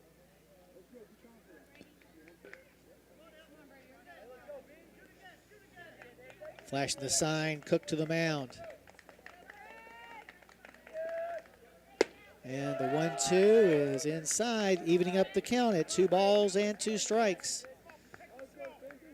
As Reynolds battles Smith here in the bottom of the 6th inning. Bred's down by 1, choking up on the bat handle is Reynolds. And the break even is up high for ball 3. So here's your big pitch. With there being 2 outs, the runners on base will be off on the motion to the plate. So a gapper somewhere would score 3. But we'll take a ball out of the strike zone. Reynolds awaits. And the payoff pitch is up high, ball 4. Coming home to score the tying run will be Walker, as Harrison County playing 2 runs here in the 6th inning have tied the score at 4-4. Wow, what a great Now bat batting number by 26, Reynolds that Keane time after Price. falling behind in the count 0-2. Sliced off a potential third strike to keep himself alive, and then got the walk. They'll bring Keane Price back to the plate. Price had a sacrifice bunt that turned into an error back in the first. He grounded it to a fielder's choice in the second, and has a pop-up to second also in the game. Price this year with the bases loaded, 1 for 3. First pitch is up high for ball 1. Price also the 8th man to bat in the inning. Breads with 2 in the first and 2 more here in the 6th, while Scott High School scored all 4 of their runs in the 5th. Next pitch is going to be on the outside part of the plate, evening up the count at 1-1. 4-4 is your score. Wheeling the bat around is the Breads catcher as the 1-1 is delivered and sliced foul now to play to the right side. This count goes to 1-2.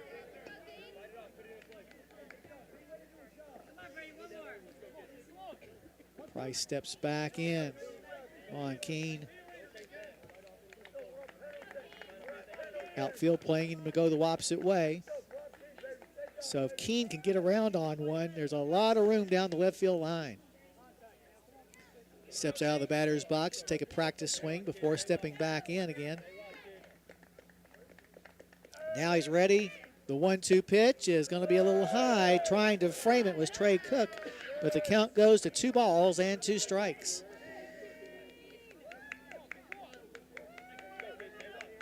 Reds making a comeback here in the bottom of the 6th, but would like to go back into the lead. With there being 2 outs, the infield is at their regular spots. Break-even pitch is going to drop in there for strike 3. But the Breads come up with a couple of runs in the inning. They did it with the help of a couple of hits. There were also 2 errors committed by the Scott High School defense, and the bases were left loaded. So as we head now to the top of the 7th, your score, Harrison County 4 and Scott High School likewise. You're listening to Thoroughbred Baseball on WCYN Sports. I believe in Kentucky. I believe in Kentucky. I believe in small town values. And mom and dad and the things they handed down. I believe some of the best people in the world are farmers. I believe in insurance that protects families, homes, and cars. I believe in always finding a way to do what you love. I am Kentucky. I am Kentucky. I am Kentucky. Dreaming of the perfect home? Whether you're buying, selling, or just exploring your options, Palmer Hampton Realty is here to guide you every step of the way. Located in the heart of Cynthiana, we know this community like no one else. From charming historic homes to modern dream properties, we'll find the perfect fit for you. Call Katie Bowman today at 859-595-4234 and let's make your real estate dreams a reality. All righty, back here at the Hilltop, 28 pitches were thrown in that 6th inning by Brady Smith, giving him 104 on the night. Your numbers through the first 6 show Scott High School 4 runs on 6 base hits. They've committed 4 errors in the ball game and left 6 runners stranded. Meanwhile, the Thoroughbreds 4 runs on 5 hits. They've committed 3 errors themselves and left 7 stranded. Most notably, the bases loaded last half inning. Here in the top of the 7th, it'll be the 2, 3, and 4 batters, Trey Cook, Trevor Polsfort, and Jonas Foltz. Back on the mound for Harrison County, Simon Jenkins, who has thrown 81 pitches through 6, but Now I'm sure batting Coach number 3, was Trey thinking Cook. about 2 games tomorrow and then a full slate of games next week. He doesn't want to start running out of pitching this soon. Trey Cook reached on an error, driving in a run back in the 5th. He's also lined to the mound and grounded to first. Here's a shot in the hole between first and second for a leadoff base hit. So Cook tattoos the ball to right field, and the potential go-ahead run is on base for the Eagles. They'll bring in Now a pinch batting hitter, number or a 5, pinch runner rather. Trevor Polsfort. That is Cameron Rout. Rout was a courtesy runner before as well. Trevor Pulsfort to the plate now. He's 1 for 3. Had an RBI single in that 4-run fifth. He's also had a strikeout and a fly ball out to right field. Over at first base, route being held on by Roberts. 4-4 your score at the top of the 7th. Here's a batted ball foul at the plate for strike 1. Well, they've been here for Farmers since 1916, and they're here for you now, Farm Credit Mid-America. Contact Michael Furnish at 859-254-2741 and learn more about it. Reds will be in action tomorrow for a couple of games at Beechwood's tournament. It all begins for our guys at 11 o'clock when they'll take on the Tigers. Ed Lewis will have all the action of that game for you. Standing back in the box is Pulsfort. And the pitch is going to be caught by Keen Price on a really nice play as the ball bounced about, I don't know, a foot above his head, but he was able to keep the concentration and, more importantly, keep route over there at first base as the count goes 1-1 on Pulsfort.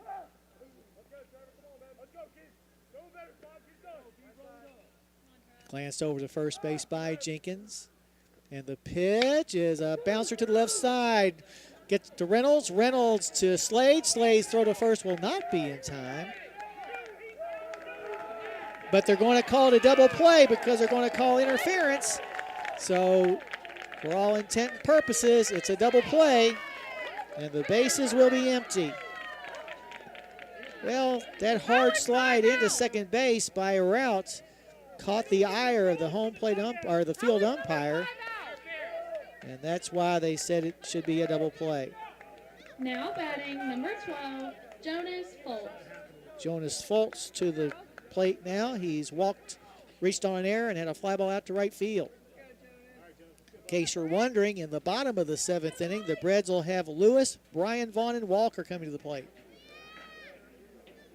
Jenkins wheels and fires the next pitch, and it's sent a long way, deep left field. Going back, Sean Vaughn at the fence, makes the catch about 2 steps shy of the Dairy Queen sign out there on the outfield fence. So Jonas Foltz gave that ball a ride, but without any wind to help it whatsoever, it died safely in the glove of Sean Vaughn. No runs, a hit, no errors, no one was left. We're heading to the bottom of the 7th with your score. Harrison County 4 and Scott High School 4. You're listening to Thoroughbred Baseball on WCYN Sports. At Farm Credit Mid-America, we're here to make rural dreams a reality. Whether it's financing your farm, expanding your agribusiness, or building your country homes, we've been proudly supporting farmers and rural families for over a century. As a customer-owned cooperative, we don't just offer loans and insurance, we invest in your success. Call Michael Furnish at 859-254-2741 or visit fcma.com today. Farm Credit Mid-America, financing rural America's dreams. Congratulations. You're officially an agent. Sweet. I get one of those cool agent names, right? Like Viper or Shadow? Well, Wayne, we're thinking you go by Wayne? Oh, yeah. Wayne's fine too. With Kentucky Farm Bureau Insurance, there's an agent in every county who's involved in the community, which means you'll know your agent by name. In this case, Wayne. I got it. What about 006? Kentucky Farm Bureau Insurance. Big on commitment. The Hilltop, the Reds dodge a bullet. And boy, it was an awfully hard hit bullet, too. As the batter, Jonas Foltz, sent one way back into left field, but just right in front of the fence. Sean Vaughn able to bring it in and keep the game tied at 4-4. A new pitcher on the mound for Scott High School will be Jay Race. Race taking over for Brady Smith, who went the first 6. Race, a sophomore, making his 7th appearance, his 6th in relief. He's thrown 8 1/3 innings, giving up just 3 hits and 3 walks while striking out 15. So the first pitch is taken for strike 1.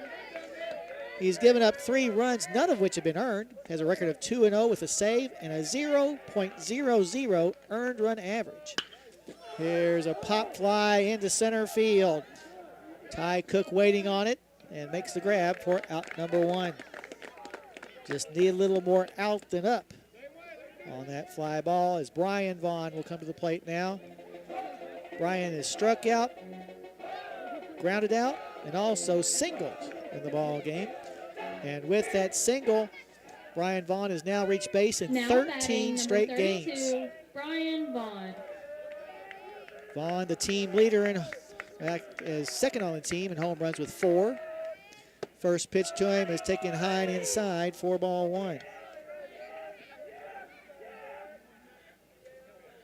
A 5-to-1 strikeout to walk ratio is pretty darn good. That's what Race has. So the next pitch is outside for ball 2.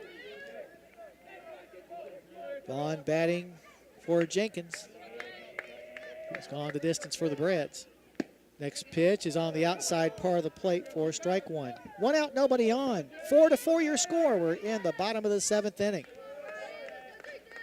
The wind and the next pitch is poked foul to the right side, evening up the count at 2-2. The Eagles have not played an extra inning game this year. However, the Thoroughbreds have. That was that 11-inning game back on March the 28th down at Powell County. Game Harrison County eventually won. Next pitch is up high as the count goes full at 3-2. Brian stands back in, chokes up on the bat handle about an inch. The wind and the payoff pitch is poked foul to the right side. Nice piece of hitting that time by Brian as he knew he couldn't catch the ball for a hit, but he wanted to stay alive and just got the bat on the ball. Working quickly, Race. The 3-2 once again is on the outside corner for strike 3. So 2 up and 2 down here in the bottom of the 7th. We'll bring Donovan Walker to the plate. Walker has reached on an error, bounced back to the mound, and also singled and scored. Now batting number 22, Donovan Walker. Walker with a home run this year.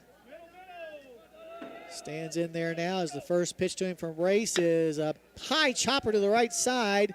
It's going to be a foul ball, however. Ball hit right on the chalk, but then veered right instead of left, and so Walker gets to live another day with an 0-1 count on him. Takes a practice swing before stepping back in the box. Outfield playing him to pull. Pitch is cranked into center field. Going back is Ty Cook, reaches up, and did he make the grab? Yes, he did. So an outstanding catch out in center field by Ty Cook. Very much like the catch that Sean Vaughn made to end the top of the 7th, ends the bottom of the 7th as well. 3 up and 3 down. We're heading to extra innings with your score. Harrison County 4 and Scott High School 4. You're listening to Thoroughbred Baseball on WCYN Sports. Dreaming of the perfect home? Whether you're buying, selling, or just exploring your options, Palmer Hampton Realty is here to guide you every step of the way. Located in the heart of Cynthiana, we know this community like no one else. From charming historic homes to modern dream properties, we'll find the perfect fit for you. Call Doug Hampton today at 859-588-7120 and let's make your real estate dreams a reality. At Farm Credit Mid-America, we're here to make rural dreams a reality. Whether it's financing your farm, expanding your agribusiness, or building your country homes, we've been proudly supporting farmers and rural families for over a century. As a customer-owned cooperative, we don't just offer loans and insurance, we invest in your success. Call Michael Furnish at 859-254-2741 or visit fcma.com today. Farm Credit Mid-America, financing rural America's dreams. All righty, back here on the hilltop, extra innings. First extra inning game for Scott High School, the second for the Thoroughbreds that we mentioned before down at Powell County. That game was played back on March the 28th. Harrison County came out on top of that one 2-0 in those 11 innings. It'll be Blea, Cook, and Gronek coming up for the Eagles. Carson Blea 0 for 3. Pop outs to third and short. He's also had a fly ball out to right field. Jenkins back on the mound. His first delivery is a pop up to the left side in foul territory, and it is going to sail out of play. for strike one. Like a good neighbor, Joe Cochran with State Farm Insurance is there. Are you looking for a new quote? Give Joe a call at 859-234-3813.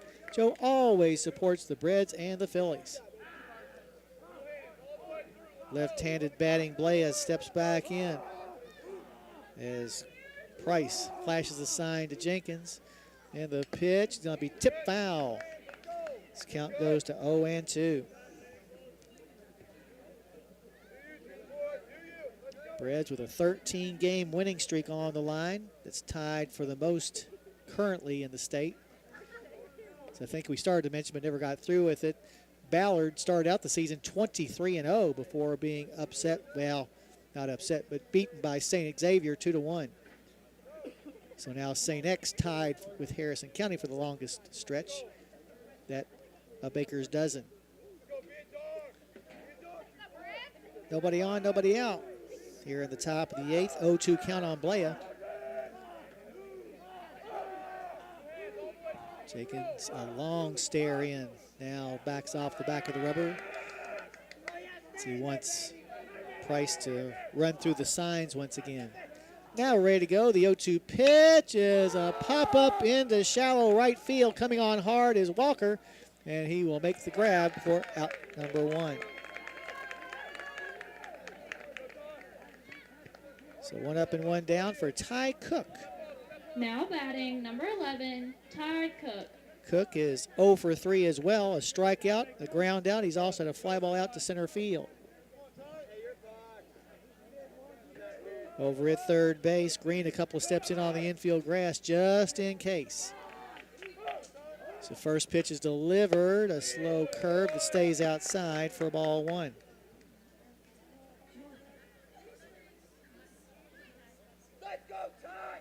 Lights have been turned on, but it will take a little while for them to take effect. Here on senior night.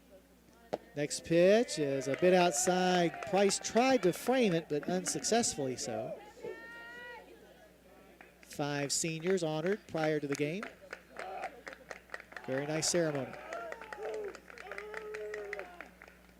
2-0 pitch is on the outside part of the plate. Runs the count to 2-1.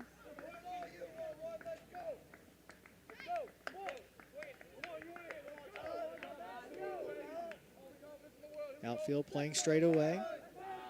2-1 pitch is sliced foul and out of play over the third base dugout as the count goes even at 2 balls and 2 strikes.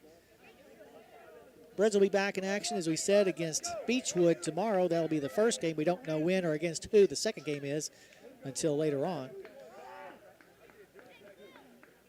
Then Campbell County comes calling on Monday. There's a pitch that's down low for ball 3, loading up the count at 3-2. Breds will play at Augusta on Tuesday. That's a 5:30 start. Take Wednesday off and then come back on Thursday to host Montgomery County before finishing off the season here on the Hilltop against Fleming County's Panthers. The wind and the payoff pitch is right down the middle for strike 3. The batter, Ty Cook, can't believe it, but it was a great pitch that came right across. That thing broke by about 3 feet. And all that Ty Cook can do is go back to the dugout with his head down. That'll bring up Blake Gronick. Gronick has been on base twice, once on an error. He's also been hit by a pitch. Scored a run in that 4-run 5th that the Eagles had. First pitch to him here is down low for ball 1. 2 outs, nobody on. We're in the top of the 8th, score tied at 4. Harrison County got a couple of runs in the bottom of the first inning. That held up until the 5th inning when Scott High School scored 4 to go ahead 4-2, but then the Breds came back with 2 of their own in the bottom of the 6th. And that's where we are now in the top of the 8th. Swing and a miss at the next offering from Jenkins as the count goes even at 1-1.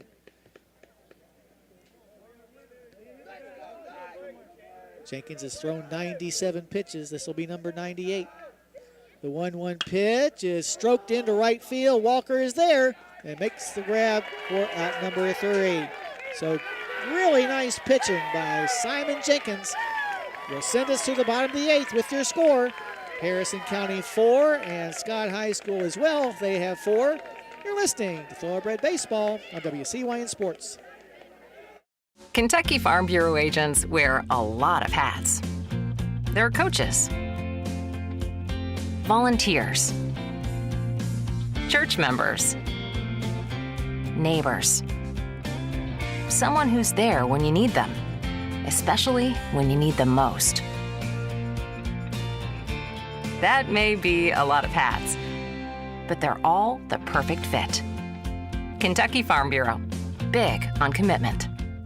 Dreaming of the perfect home? Whether you're buying, selling, or just exploring your options, Palmer Hampton Realty is here to guide you every step of the way.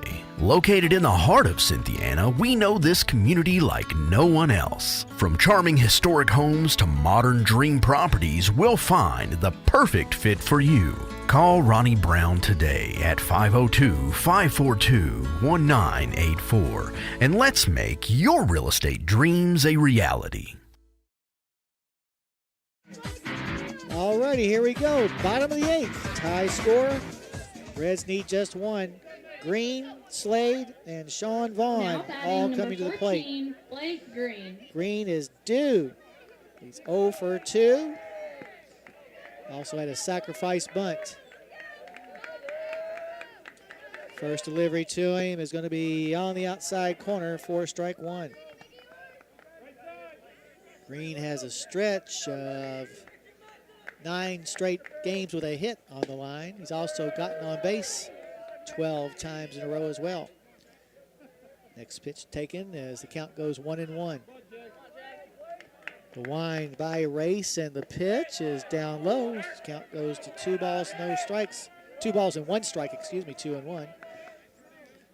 Race, the reliever on the mound in his second inning of work in relief of the starter, Brady Smith, who went the first 6 innings. Next pitch is slugged to left field. There awaiting on it is Foltz, who makes the grab for out number 1. I'll bring Cooper Slade back to the plate.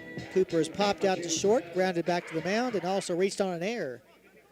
Now batting number 16, Cooper Slade.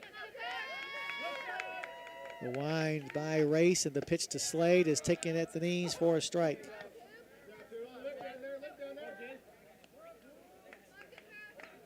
Working quickly, Race is 0-1. Is a high chopper to the right side, gloved by the second baseman Blea. His throw to first is in time to retire Slade for out number 2. So 2 up and 2 down as the reliever Race has retired all 5 batters he's faced. They'll bring Sean Vaughn to the plate. Now batting number 15, Sean Vaughn. Sean singled back in the second, grounded out to short in the fourth, and is struck out. First pitch to him here is going to be taken down low for ball 1. Get Sean on base. He could use his speed some, but he got to get on base. Next pitch is swung on and missed for strike 1. They were talking about that with Ellie De La Cruz up at the Reds. De La Cruz is one of the most exciting players out there. Can get you a run by just getting on base, but you got to get on base. Next pitch is down low as the count goes to 2-1. And unlike Sean Vaughn, who is averaging .317, De La Cruz is batting under .250. The wind by Race and the 2-1 to the plate is up high for ball 3. So 3-1 the count to Sean Vaughn, who has walked 11 times this season. Race's 3-1 pitch is in the dirt for ball 4. The potential winning run is on base. In the person of Sean Vaughn with 2 outs. Russ Persinger coming to the plate. Persinger came on to bat when Roberts was hit with a foul ball. Now batting number 9, Russ Persinger. It's 0 for 1 in the game. Over at first base, Getz holding Sean Vaughn on as the first pitch is outside for ball 1. Brace had come into the game having only walked 4 batters in his 8 1/3 innings. So very much a surprise him walking as Persinger calls time. Now the number 9 stands back in. Just a freshman. Here's a shot into center field, falling fast, but Ty Cook is there to make the grab as it hung up for him for out number 3. No runs, no hits, no errors. There was one man left on base. We're heading to the top of the 9th with your score. Harrison County 4 and Scott High School likewise. You're listening to Thoroughbred Baseball on WCYN Sports. Congratulations. You're officially an agent. Sweet. I get one of those cool agent names, right? Like Viper or Shadow? Well, Wayne, we're thinking you go by Wayne? Oh, yeah. Wayne's fine too. With Kentucky Farm Bureau Insurance, there's an agent in every county who's involved in the community, which means you'll know your agent by name. In this case, Wayne. I got it. What about 006? Kentucky Farm Bureau Insurance. Big on commitment. Dreaming of the perfect home? Whether you're buying, selling, or just exploring your options, Palmer Hampton Realty is here to guide you every step of the way. Located in the heart of Cynthiana, we know this community like no one else. From charming historic homes to modern dream properties, we'll find the perfect fit for you. Call Trish Jenkins today at 859-588-5590 and let's make your real estate dreams a reality. All righty, back here at the Hilltop, as we head to the bottom half or the top half of the 9th inning, Scott will have their 8, 9, and 1 batters coming up. Larkin Getz, Andy Reed, and then back to the top and Brady Smith against Simon Jenkins, who's out there for his 9th inning of work. He's thrown 98 pitches. In case you did not know, 120 is the maximum for a 1 day's work. Although, if you hit 120 in the middle of a batter, you get to finish pitching to that batter. But just kind of keep that in mind with Jenkins, who calls Price from behind the plate as there was some confusion on that last pitch call. So they'll get that straightened out. At El Paracutan, daily lunch specials and the always popular buffet are calling your name. Plan a visit soon to the Harrison Square and enjoy a meal at El Paracutan. Leveling the bat, the left-handed batting Getz, who has singled and scored and also had a pop-up to short and a fly out to center. Swings and misses at the first offering from Jenkins for strike 1. Except for that 5th inning, Jenkins has pitched extremely well, and even in that inning, a couple of errors doomed us a bit. There's a pop-up on the left side in foul territory, and making the grab will be Green for out number 1. That'll bring Andy Reed to the plate. Now batting number 2, Anderson Reed. Reed has gotten on base all 3 times he's come to the plate, despite the fact that he came into the game batting 140. Singled in both the 3rd and 5th innings, driving in a run and scoring a run in the 5th. He's also been hit by a pitch. The first pitch is taken for ball 1.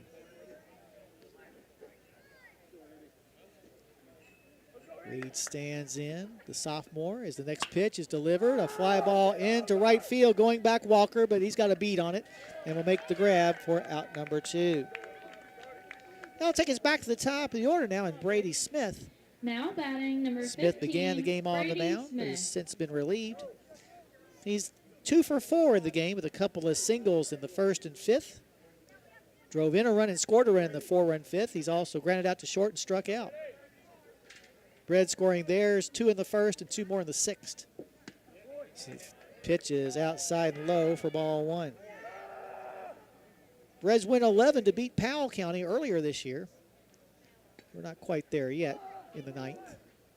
So the next pitch is delivered, and a bouncer past the mound and into center field for a base hit. Reynolds tried to dive for it, but just couldn't get there in time. So the potential go-ahead run on base now for the Eagles, with Trey Cook at the plate. Now batting number 3, Trey Cook. Cook has lined out hard to the mound, grounded into a 3 unassisted. Reached base on an error, driving in a run. He's also singled in the game. So a hodgepodge of different things that Trey Cook has done today for the Eagles. Crowds the plate, does the left-hander. And the pitch is just outside for ball 1. Over at first base, Smith being held on by Russ Persinger. Over at third, Green sneaking in on the infield grass. And the pitch is going to stay high for ball 2.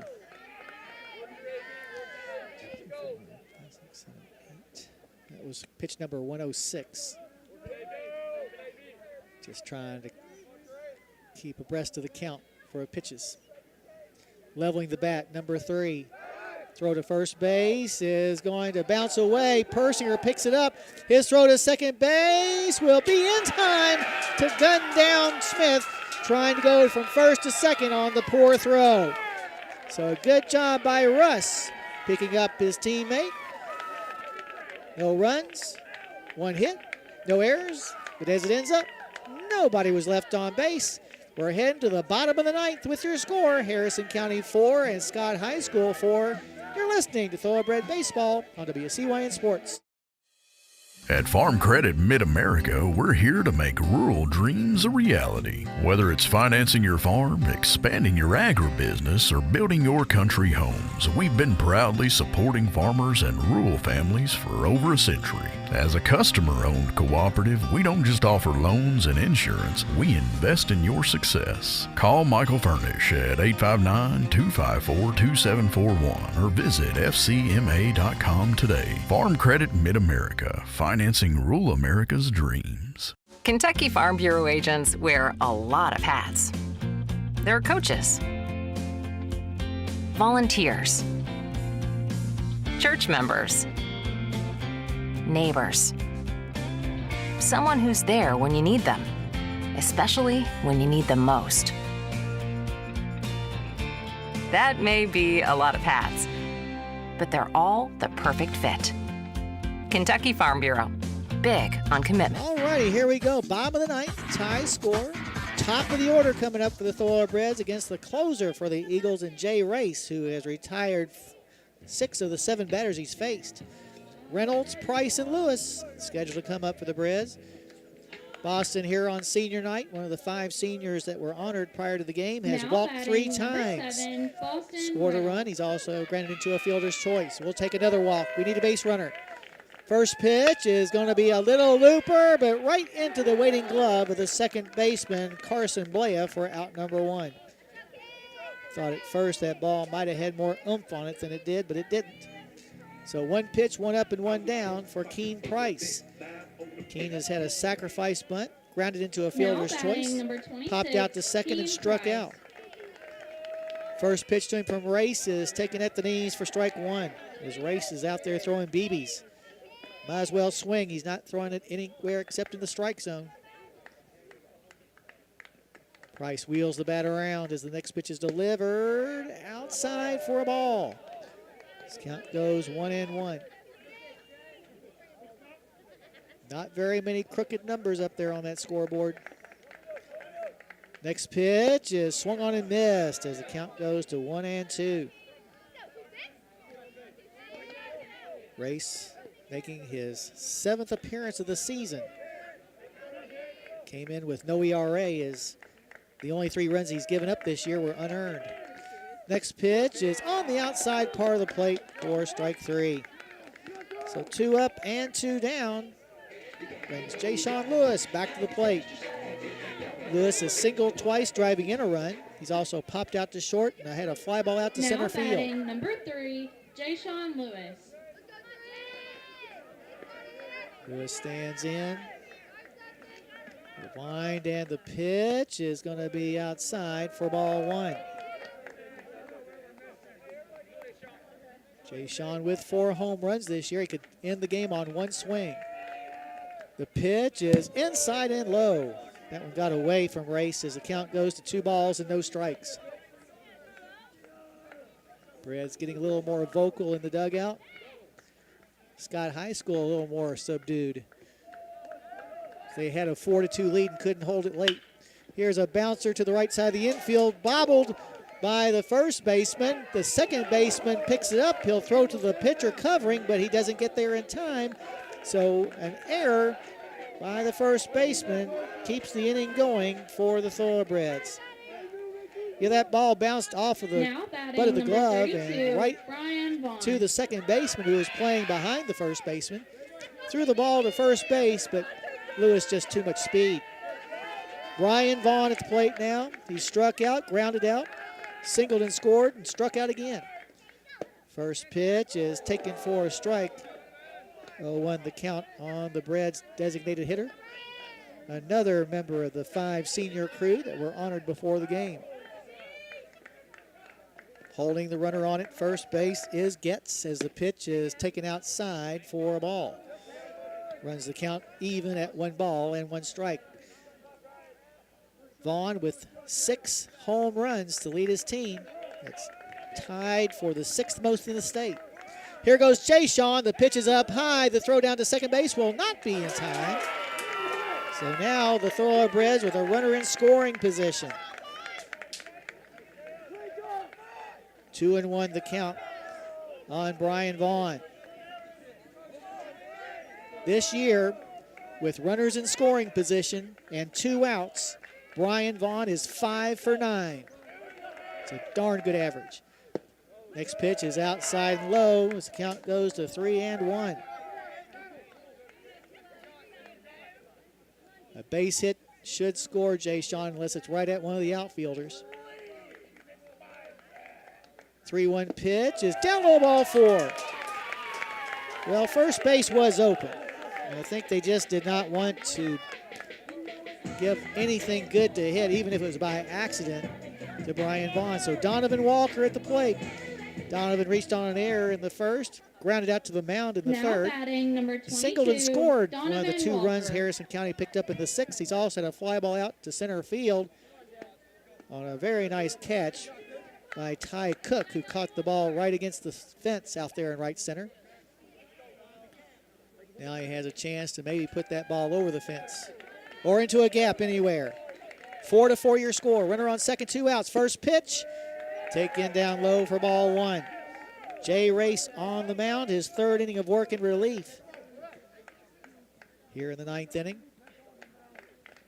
Jay Sean wanders away from second. And the pitch to Walker is a bouncer to the right side. And they'll go the short way to second base for out number 3, 4-6 on that ground out fielder's choice. No runs, no hits. There was 1 error, and 2 men were left aboard. We're heading out to the top half of the 10th inning with your score. Harrison County 4 and Scott High School 4. You're listening to Thoroughbred Baseball on WCYN Sports. Dreaming of the perfect home? Whether you're buying, selling, or just exploring your options, Palmer Hampton Realty is here to guide you every step of the way. Located in the heart of Cynthiana, we know this community like no one else. From charming historic homes to modern dream properties, we'll find the perfect fit for you. Call Mary Todd Ashbrook today at 859-588-1520 and let's make your real estate dreams a reality. At Farm Credit Mid-America, we're here to make rural dreams a reality. Whether it's financing your farm, expanding your agribusiness, or building your country homes, we've been proudly supporting farmers and rural families for over a century. As a customer-owned cooperative, we don't just offer loans and insurance, we invest in your success. Call Michael Furnish at 859-254-2741 or visit fcma.com today. Farm Credit Mid-America, financing rural America's dreams. We're heading to the top of the 10th inning. Harrison County and Scott High School tied 4-4. The new pitcher in the game for Harrison County will be Brock Coy. Brock taking over for Simon Jenkins, who pitched very well going the first 9 innings on 106 pitches, but taken down here in the 10th. Brock making his first appearance since he threw against Paris earlier in the week. The freshman making his 3rd appearance. He's given up just 1 hit and 1 walk while not striking out anybody. Giving up a run, it was earned. Has no record, a 3.50 earned run average. He also has a ratio of 1-to-1, which is about as good as it gets. He'll be facing 2, 3, and 4 in the Scott High School lineup. Trey Cook, Trevor Pulsfort, and Jonas Foltz. This is the 2nd time the Braves have gotten as far as a 10-inning game in this season. They went 11 to beat Powell County earlier this year. That was over there at Stanton.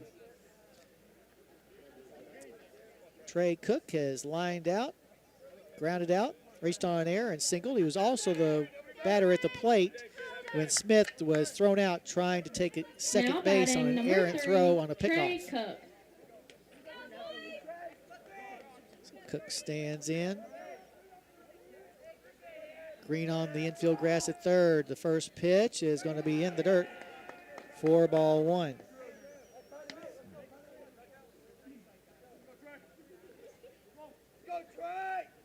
Leveling the bat at the plate is the catcher. And the pitch is fouled off.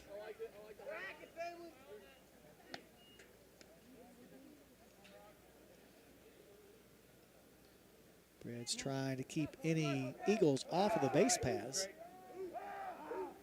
Wind and Coy's next pitch is tip foul into the mitt. Oh, nope. It was dropped by Keene.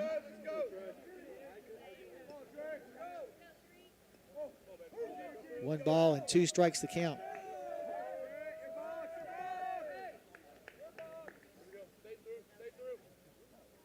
Leveling the bat is Cook, and Coy's pitch is a fly ball into deep center field. Going back, Lewis, he's got a beat on it, and will make the grab for out number 1.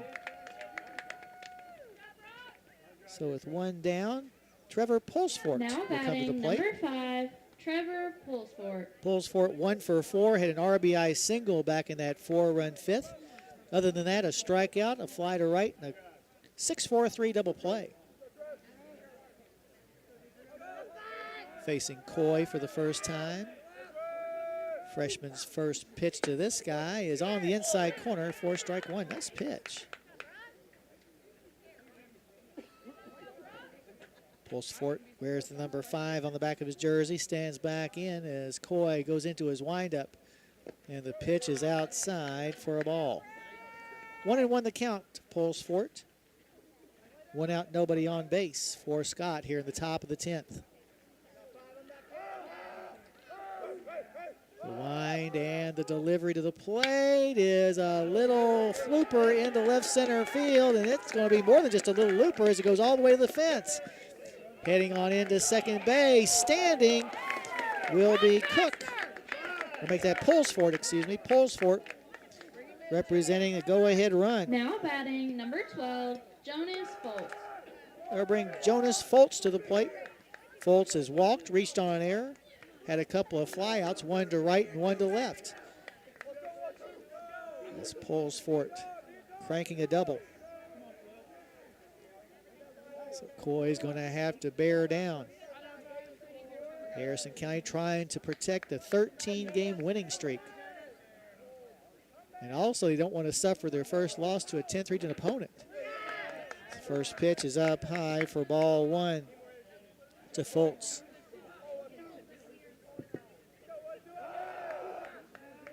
Look at the runner back at second base by Coy. And the pitch is swung on and missed. Nice pitch. Evens up the count at 1 ball and 1 strike. Lots of goose eggs on the scoreboard out beyond the left center field fence. Not sure how far it goes. 10 might be it. Time called at the plate. And right now, Foltz was wishing he didn't do that because the ball bounced in front of the plate.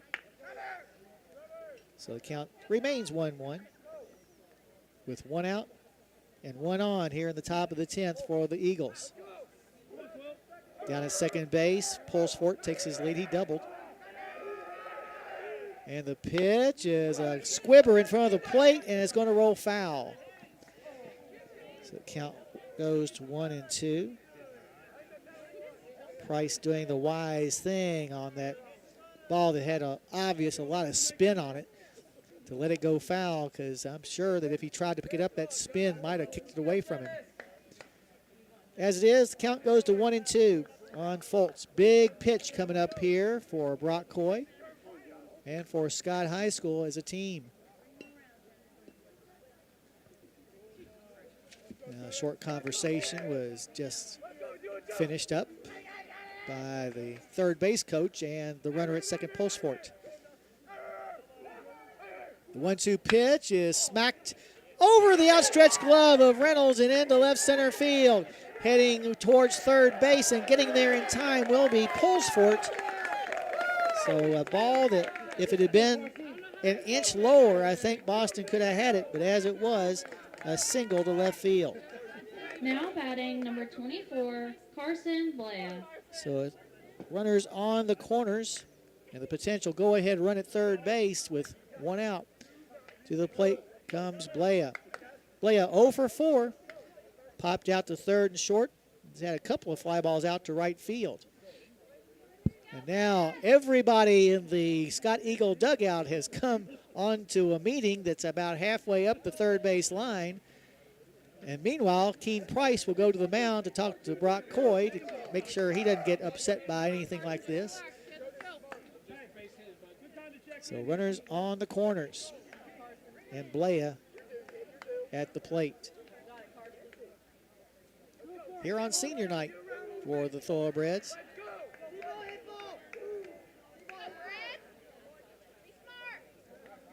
Now stepping into the left-handed batter's box is Blea. Over at first base, Fultz being held on by Persinger. Here he goes. The pitch is going to be inside, and actually it's going to hit the batter. I think it caromed off the batter and actually hit Price. But now the bases are loaded with Eagles with one out. And Ty Cook coming to the plate. Number 11, Ty Cook. Cook 0 for 4. He struck out twice, grounded out once, and he's also had a fly ball out to center field, which we don't want either. Because a fly ball would break this 4-4 tie here in the top of the 10th. Standing in there, the center fielder Cook, who's made a couple of nice defensive plays. First pitch is going to be taken on the outside corner for strike one. As we said, in his 9 innings of work, Jenkins threw 106 pitches.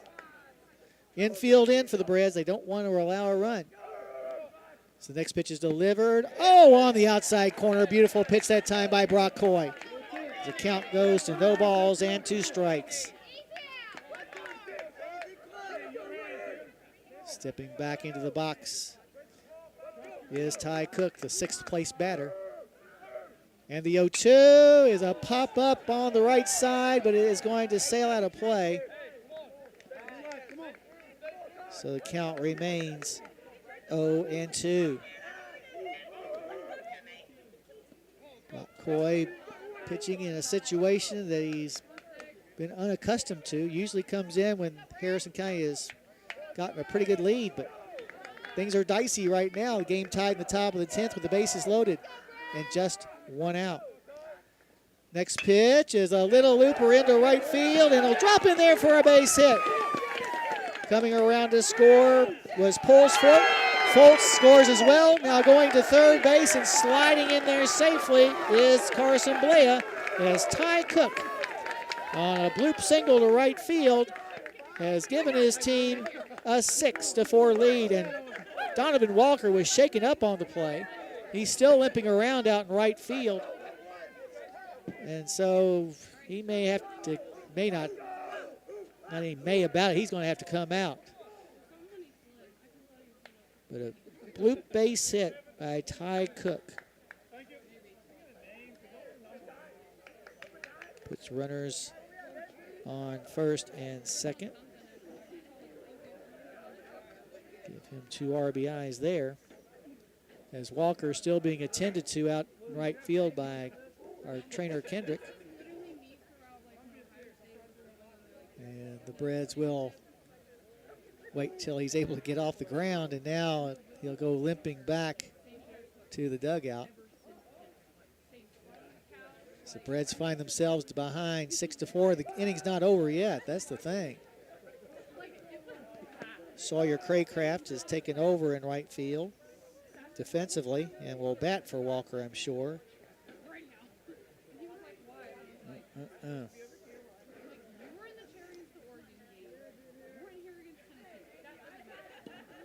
So the Braves still got life. I mean, they're not dead yet. But now down 6-4 as Blake Gronick comes to the plate. He's grounded out to second. reached on error and scored. Been hit by a pitch and a fly ball out to right field. Runners on the corners. And the pitch, here goes the runner on first. The pitch is down low. The throw down to second base will not be in time. So now 2 runners in scoring position for the Eagles. A base hit would make it probably 8-4. Right now 6-4, the Breads down with 1 out here in the top of the 10th. Next pitch is a bouncer past the mound and into center field for a base hit. Scoring from third base will be Blea. Now going on over to third base is Cook, and while that play was going on, Gronick goes from first to second. 7-4 now the score. Harrison County down with runners once again on second and Now third. batting, number 23, Larkin Getz. Larkin gets to the plate now with runners on second and third and 1 out. Getz has popped out to short and to third. Had a fly ball out to center field, but also a single in that 4-run 5th inning. Now they've had a 3-run 10th inning. First pitch to Getz is in the dirt. 4-1.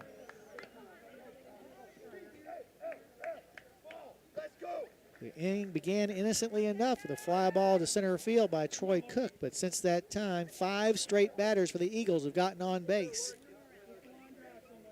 Here in Brock Coy's first inning of relief in the game. Once again, with the runners on second and third and less than 2 outs, the infield in for the Breads. Next pitch is going to stay up high for ball 2. As we said, this is the first extra base or extra inning game for Scott High School this year.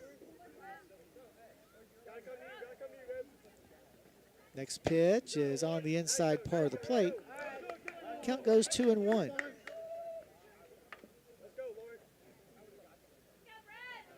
As it is right now, the Breads would have to score at least 3 in the bottom of the 10th. Hopefully it'll remain that way. Next pitch is high and outside, but not far enough away for the runner on third base, Ty Cook, to advance. However, the count goes to 3-1. I realize first base is open, but down by 3, you don't want to put people on.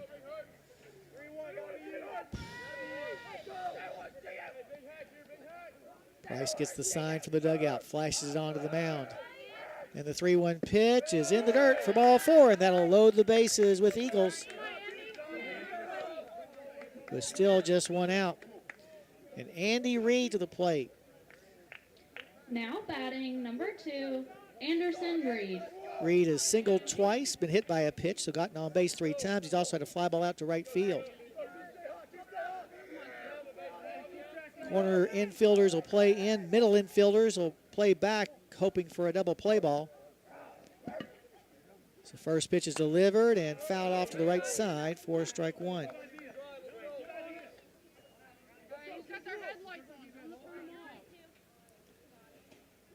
If you're pulling out, turn your headlights out first. Thank you. From the stretch, the pitch. Outside and low, count evens up at 1-1.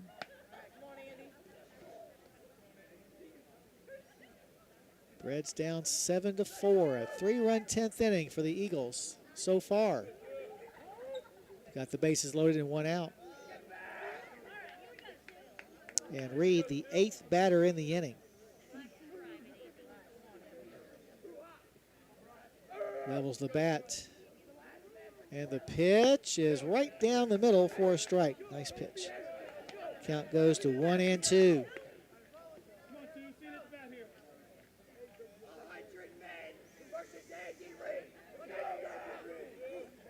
Long look into his catcher, Price, by Brock Coy, and the next pitch is swung on and missed for strike 3. Big out there. So with 2 down and the base is still loaded, we'll go back to the top of the order, and Now Brady batting, Smith. number 15, Brady Smith. Smith is 3 for 5 with 3 singles. He's also had a ground out to short and a strikeout. Now we just need him to get out. First pitch is down low. It gets past Price, and coming in to score on the wild pitch will be the first runner, Ty Cook. And now with the ball caroming into the dugout, that's another base that all the people on base got. So as it ends up, 2 runners score to make the score now 9-4. A 5-run 10th inning. Gosh. Let's see.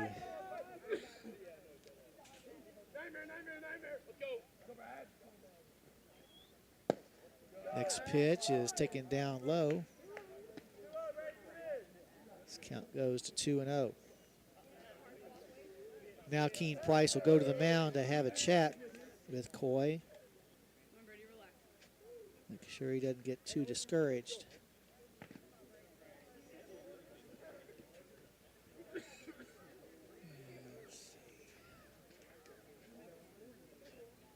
Conversation a little bit longer than the umpires usually give kids out there, but I think the home plate umpire understands, as does the field umpire.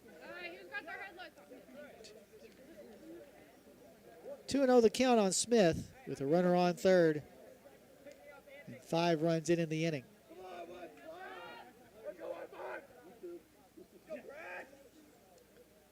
Coy gets the sign, and the 2-0 pitch is on the outside corner for a strike. So the count goes to 2-1. In case you're wondering, in the bottom of the 10th, the Breds will have Green, Slade, and Sean Vaughn coming up. Next pitch is outside. 3 balls and a strike the count to Brady Smith, the 9th batter in the inning. They sent 9 to the plate in the 5th inning as well when they scored their first 4 runs. They plated 5 here in this one. Next pitch is slugged in the left center field gap. This will bring another run home. This will bounce all the way to the fence, and hustling on into second base with his 4th hit of the night is Brady Smith. Makes the score 10-4 here in the 10th inning.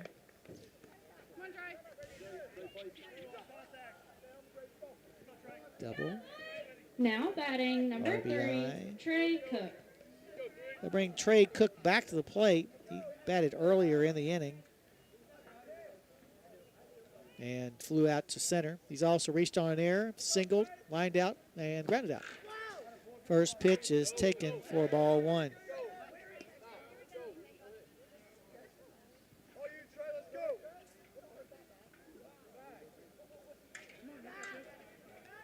Leveling the bat at the plate is Troy Cook. And now time called by the left-hander. Down at second base, Brady Smith takes his lead. Next pitch is swung on and missed. This count goes to 0-2.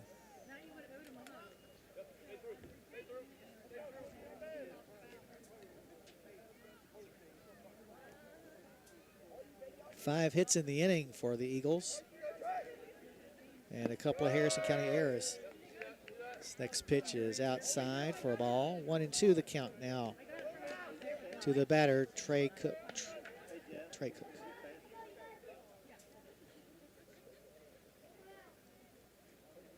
Actually, just 1 error in the inning. Leveling the bat at the plate is Cook. A look back to second base at the runner Smith. And Coy's next pitch is way inside, and it will get past catcher, but no advancement is made. Down at second base by Smith as the count goes even at 2 balls and 2 strikes. 2, 3, 4, 5, 6.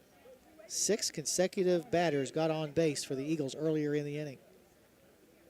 They've just kept on pouring it on.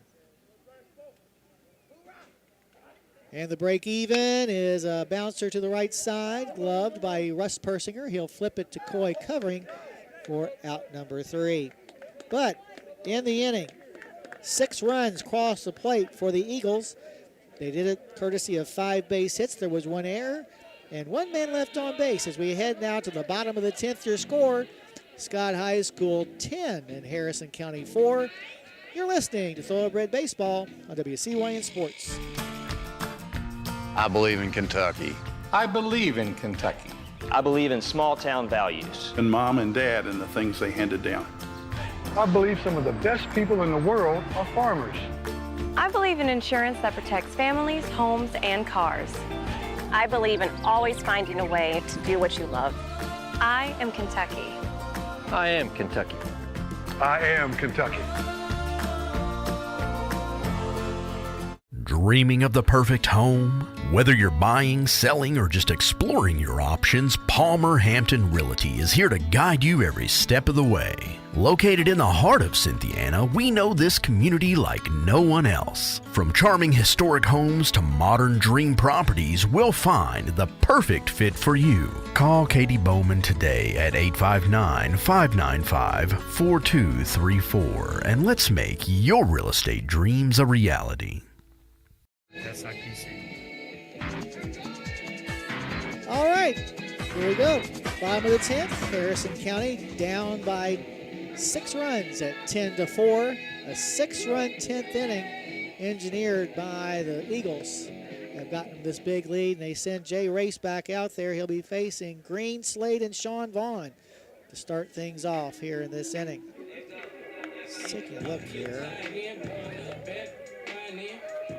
Not a lot of games played by Scott against 10th region opposition, except now their batting number 14, district rivals. Blake Green. They have a record of just 3-1 against the 10th region.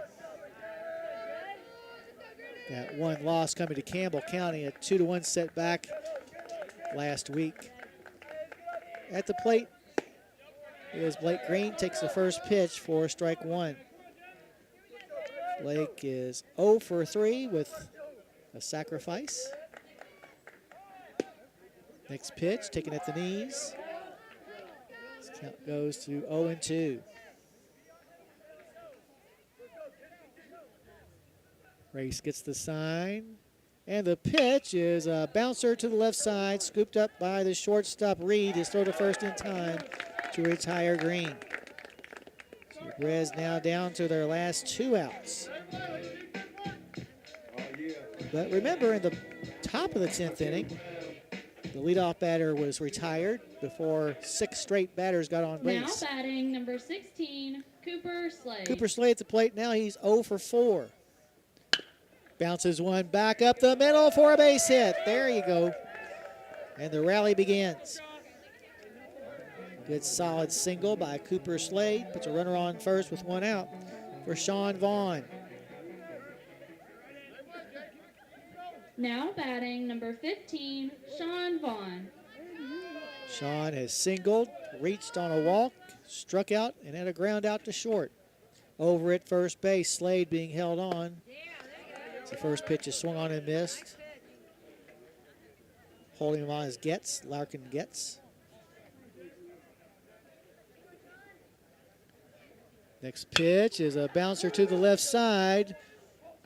They get the runner at second. The return to first is not in time. But there are now 2 outs in the inning. Last year, these 2 teams got together up in Taylor Mill, with the Eagles winning that game 9-4. Right now it's 10-4 now here. Now batting number 9, Russ Persinger. Russ Persinger at the plate. He's 0 for 2, a strikeout and a fly out to center after replacing Dre Roberts, who got hit on the nose by a foul ball. First pitch to Persinger is tip foul for strike 1 as Race is bringing the heat. Continuing to hold the runner on at first base, despite creating a big hole on the right side. Next pitch is down low. Count goes even at 1-1. 2 outs in the inning. Race checks the runner at first. And the pitch is slammed into center field and drops in there for a base hit. This ball's going to go all the way to the bank. Rounding third and heading for home. Here comes Sean Vaughn, and he's in there safely. fastest man on the team. Gets the Reds back to within 5 at 10-5 on the double by Russ Persinger. For Russ, that is his third double of the year. Now batting number 7, Boston Reynolds. Back to the top of the order now in Boston Reynolds. Double RBI. Reynolds has walked 3 times in the game, once when the bases were loaded. He's also reached on a fielder's choice and popped out to second base. Down at second base, Persinger takes his lead. First pitch is fouled off and out of play to the right side for strike 1.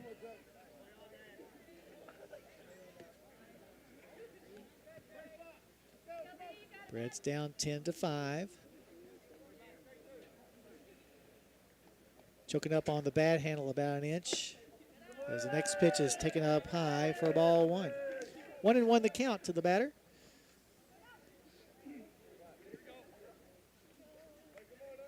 (10-5) your score. Next pitch is tipped foul into the mitt of Trey Cook, and now the Reds are down to the last strike. 1-2 the count on Reynolds. With Russ Persinger taking his lead from second. And the 1-2 pitch is fouled off behind us. So the count will remain 1-2.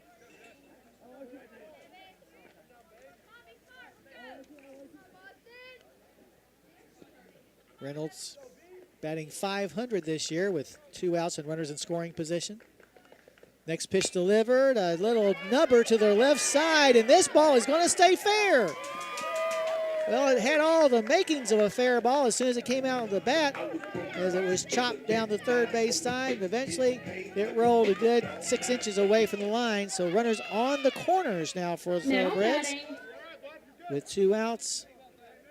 And Keen Price scheduled to come up, but looks like we are going to have a pinch hitter in his place in his stead.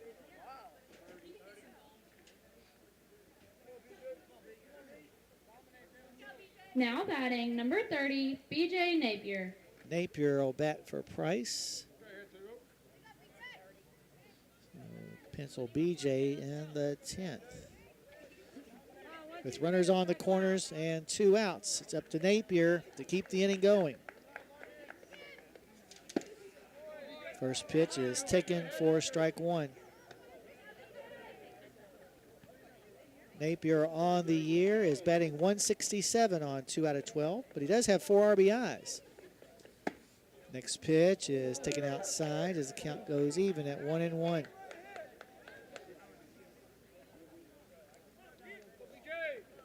Reds down by 5, but the potential tying run in the hole now. Next pitch is on the outside part of the plate. Napier sees the count go to 1-2. Reds 13-game winning streak in definite danger now. And the 1-2 fouls it straight back. So Napier staying alive against Jay Race, the closer for the Eagles, who's been given it was a 6-run cushion at 10-4, now it's 10-5. Next pitch to Napier is popped up foul and out of play again, so a couple of 2-strike foul balls by the freshman. It kept him alive in this plate appearance. Now you got to make it count.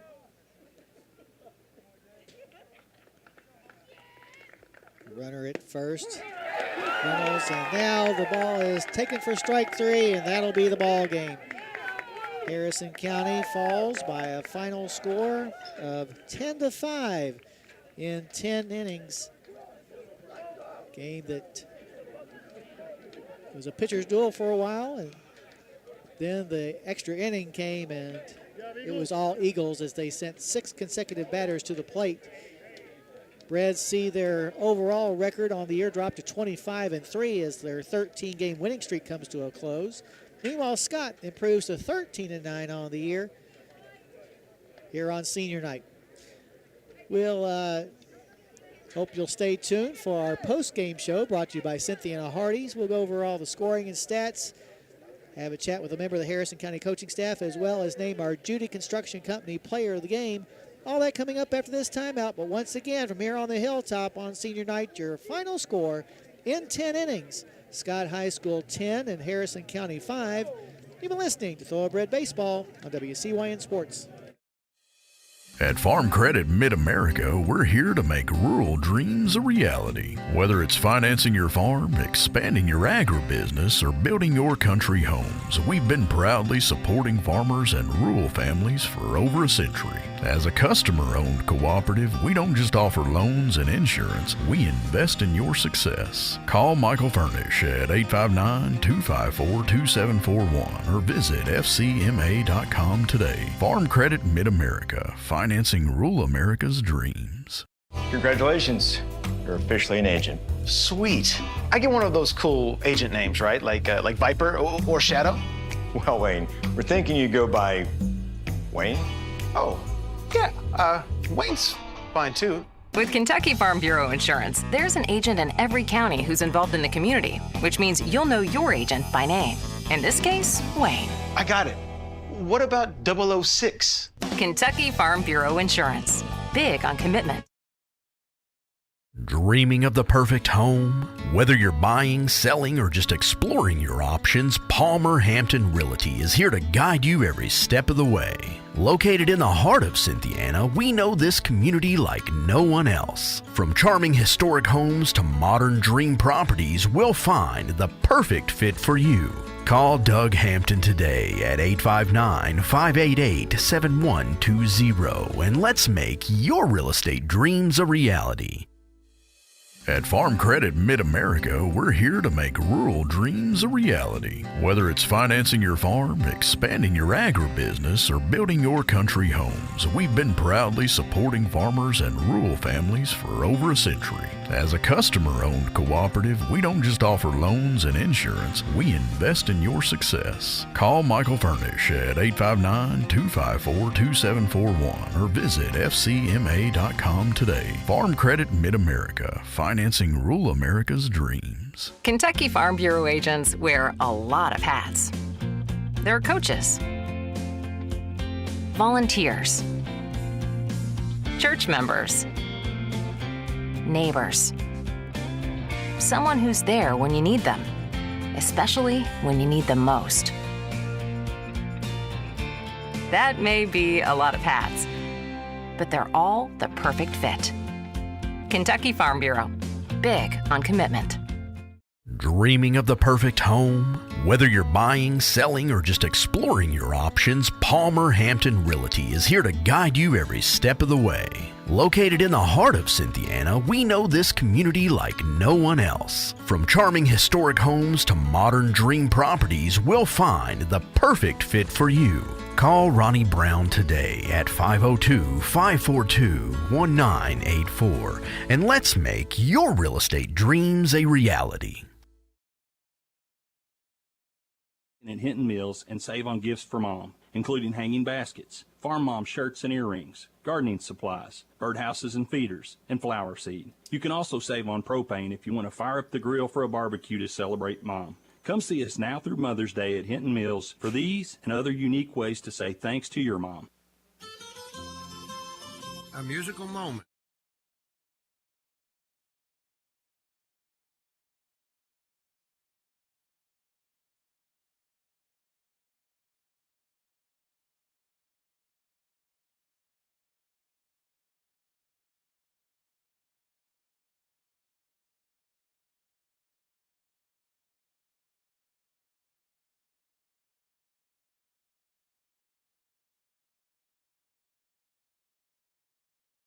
Alrighty, back here at the Hilltop, Harrison County falls by a final score of 10-5 in a game that took 10 innings to play. The second extended game that Harrison County has played this year, as we talked about before, down at Powell County earlier in the season back in March. The Braves won 2-0 in 11, but today it was just a matter of a big inning, who was going to have it first, and unfortunately it was the Eagles who had that big inning that in which they scored 6 runs to take at that time a 10-4 lead. Harrison County did get one of the runs back to make the final score 10-5, but just one of those days. Maybe the senior night festivities, maybe on the minds of some of our key players who maybe didn't get the hits they usually do, but it's a loss. Deal with it. We'll move on. Still got an entire week of baseball to go. A big tournament tomorrow up at Beechwood, and a really quality slate of home games next week with Campbell County, Montgomery County, and Fleming County all coming to town. So maybe that's a wake-up call, or maybe just get our heads back on track. Or if nothing else, besides that, just get this kind of game out of the way so we don't have to suffer one in the regional tournament on down the road. But in any case, kind of reviewing how this game took place, Harrison County scored 2 runs in the bottom of the first inning, a couple of unearned runs thanks to a couple of errors by the Eagles, but Reynolds and Price scoring those first 2 runs. Actually not Price, but Custard running for Price in that first inning. Also, that's the way things stayed until the 5th inning when Scott High School got 4 unearned runs, mainly because of a couple of errors by our defense. Then that put them from a 2-0 deficit to a 4-2 lead. But then the Breds came back in the bottom of the 6th to score a couple of runs to tie things up again at 4-4. Once again, it was porous defense by the Eagles more than Harrison County's offense that got them that 2 runs, but you take what you can take. That made the score 4-4. That was in the 6th inning, and that's the way the game stood until the decisive 10th inning, when after retiring the first batter, Harrison County unable to get any of the next 6 batters out, as 6 straight batters got on base for the Eagles as they continued to build what eventually would be a 10-4 score. And as I said, Harrison County got a run back in the bottom of the 10th inning on an RBI by Russ Persinger, an RBI double that scored Sean Vaughn to make the final score 10-5 in 5 innings. As far as our Judy Construction Company player of the game, I'm going to give it to our pitcher tonight, Simon Jenkins. Simon pitched very well tonight. Came on in a difficult situation, and despite his team trailing 4-2 at one point, was able to hang on for the rest of his stint, which lasted through the 9th and into the 10th. But just 106 pitches. He probably would not have made it all the way through that inning anyway. So I can see why the coaching staff decided to take him down and put Brock Coy in there in his place. But in any case, once again, our Judy Construction Company player of the game is Simon Jenkins, as he went 9 innings, gave up just 8 base hits, did not give up any earned runs. He ended up in the game, I should have counted this before, only walked 1 batter as it turned out. He did hit 2, but only gave up 1 base on balls, and he also struck out 3. So there are your numbers for our Judy Construction Company player of the game, Simon Jenkins, as Harrison County drops to 25-3 and Covington Scott improves to 13-9. Joined now by Terry Smith. And Terry, sometimes when you're going through a good little stretch like we've gone through the last 2 or 3 weeks, you hit a bump in the road. Tonight was that bump. Yeah, this is it's just hard to explain. I mean, it's what you saw out there tonight. It was just an implosion of our defense. Yeah. Defensively, we made several mistakes, and we gave them a couple of runs. And then once you do that, they get a couple of hits in the gap.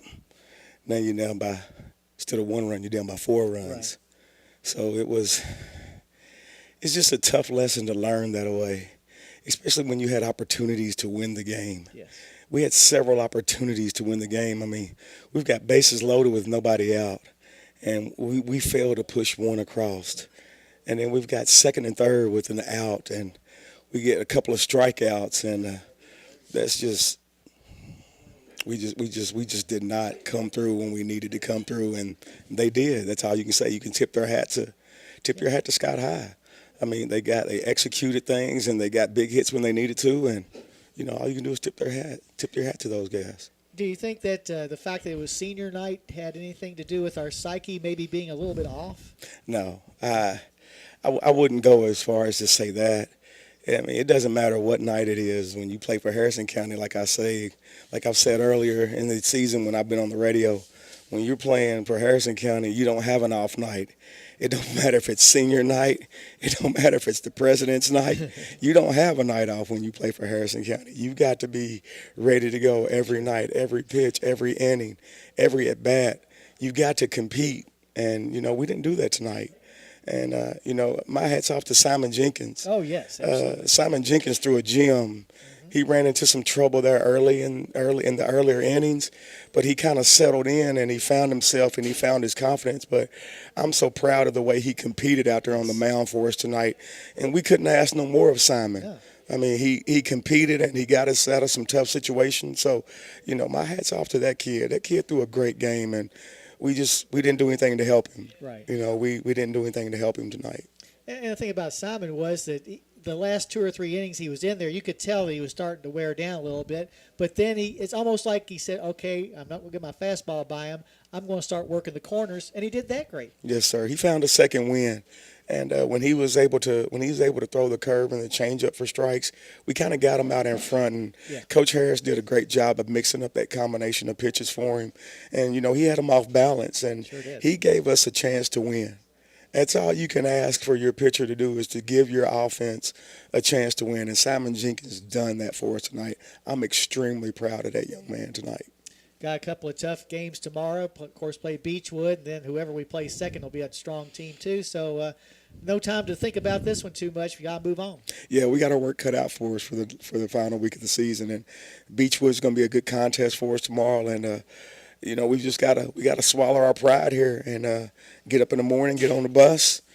Another day to get better, but it's just tough to lose that away at home on senior night, and when you had opportunities to drive in runs, and we just didn't get that done. We didn't do Harrison County baseball tonight like we should have. Right, and surprisingly, it's the guys who had come on really well over the past 2 or 3 weeks as far as driving in runs that were the ones that just couldn't get it going tonight. Yes, we didn't. Just the barrel. We could not find the barrel. Yeah. And, like I said, I got to commend their pitching staff. Oh, sure. They kept us off balance. Even the second guy that came in, he was living down there just below the knees with that outside fastball, and he was just living there. And then he would come back with some off speed and just have us just baffled. Yeah. I mean, and we talk to our guys all the time about staying out of off-speed counts. And, when we see that fastball, it's 80-mile-an-hour fastball. It's batting practice. Right. That should be batting practice. And, we let a lot of those go by tonight that we should have been on. And even when we was on them, we were kind of over-swinging and missing the barrel. And, we've been talking about that all year, about miss hits and missing the barrels on fastball down the middle of the plate. And the breaking ball that guy, he threw his breaking ball just for a strike, and we just could not – just had the courage to swing at it. Like, we just got to get the courage to swing at the breaking ball, and especially if that's what he's throwing, because the first guy, he just wasn't getting his fastball through. When he was trying to throw upwards of 82, 83, he had no control. Then he had to slow down. He had to find a secondary pitch to go to, and his secondary pitch was the breaking ball. Yeah. And he threw that consistently for a strike, and we just did not adjust to that. And that's the one thing you got to do in baseball, is when he adjusts and move to his secondary pitch, you got to be ready to just drive that pitch too, because his fastball wasn't working. He tried to overpower his fastball, and it wasn't working for him, and he just went to his secondary stuff, and he just got us off balance. Yeah. I mean, it really was the first time since the Pace game where we looked tentative out there offensively. Yes, and, for this late in the season, we shouldn't be tentative. No. Our guys that we're looking to drive and runs and get big hits for us, we can't be timid. And I just think that we lost focus, and when they put that 6th spot up in the top of the 10th, it kind of took the wind out of our sails. Because we had some errors in that sequence, and it just kind of took the wind away from us. And like I said, it was just tough. I mean, I'm just so I'm just a little frustrated with just how we played and how we competed for Simon. we should have done a better job for him defensively, and we didn't do that tonight. Well, we'll put this one behind us, like I said, and just work on tomorrow's games and a full slate of action next week, and then it starts for real. Yes, sir. It does start for real, and we just got to get ready to go. Tomorrow's another day for us to get better, and that's all you have to look forward to in baseball. You got to have a short memory, right? So you got to just look forward to getting better and executing some things that we didn't execute tonight. And if we have an opportunity to get hits when we got runners on base, we need to capitalize on those things tomorrow because we're going to play a really good team tomorrow, and we're probably going to face a really good pitcher tomorrow because of who we are. Yeah, so we just got to be ready to go. All right. I mean. Coach, appreciate you coming up, and let's put this behind us, like I said, and just play out the rest of the string, and then just really put our nose to the grindstone. Yes, sir. You're absolutely right.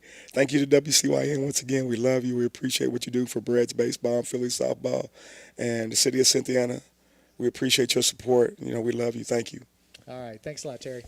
Assistant Coach Terry Smith after Harrison County's 10-5 loss to Scott High School here on the Hilltop on senior night, as they fall in 10 innings to drop to 25-3 overall on the year, but also had their 13-game winning streak, which was tied for the longest in the state right now. That also comes to a close.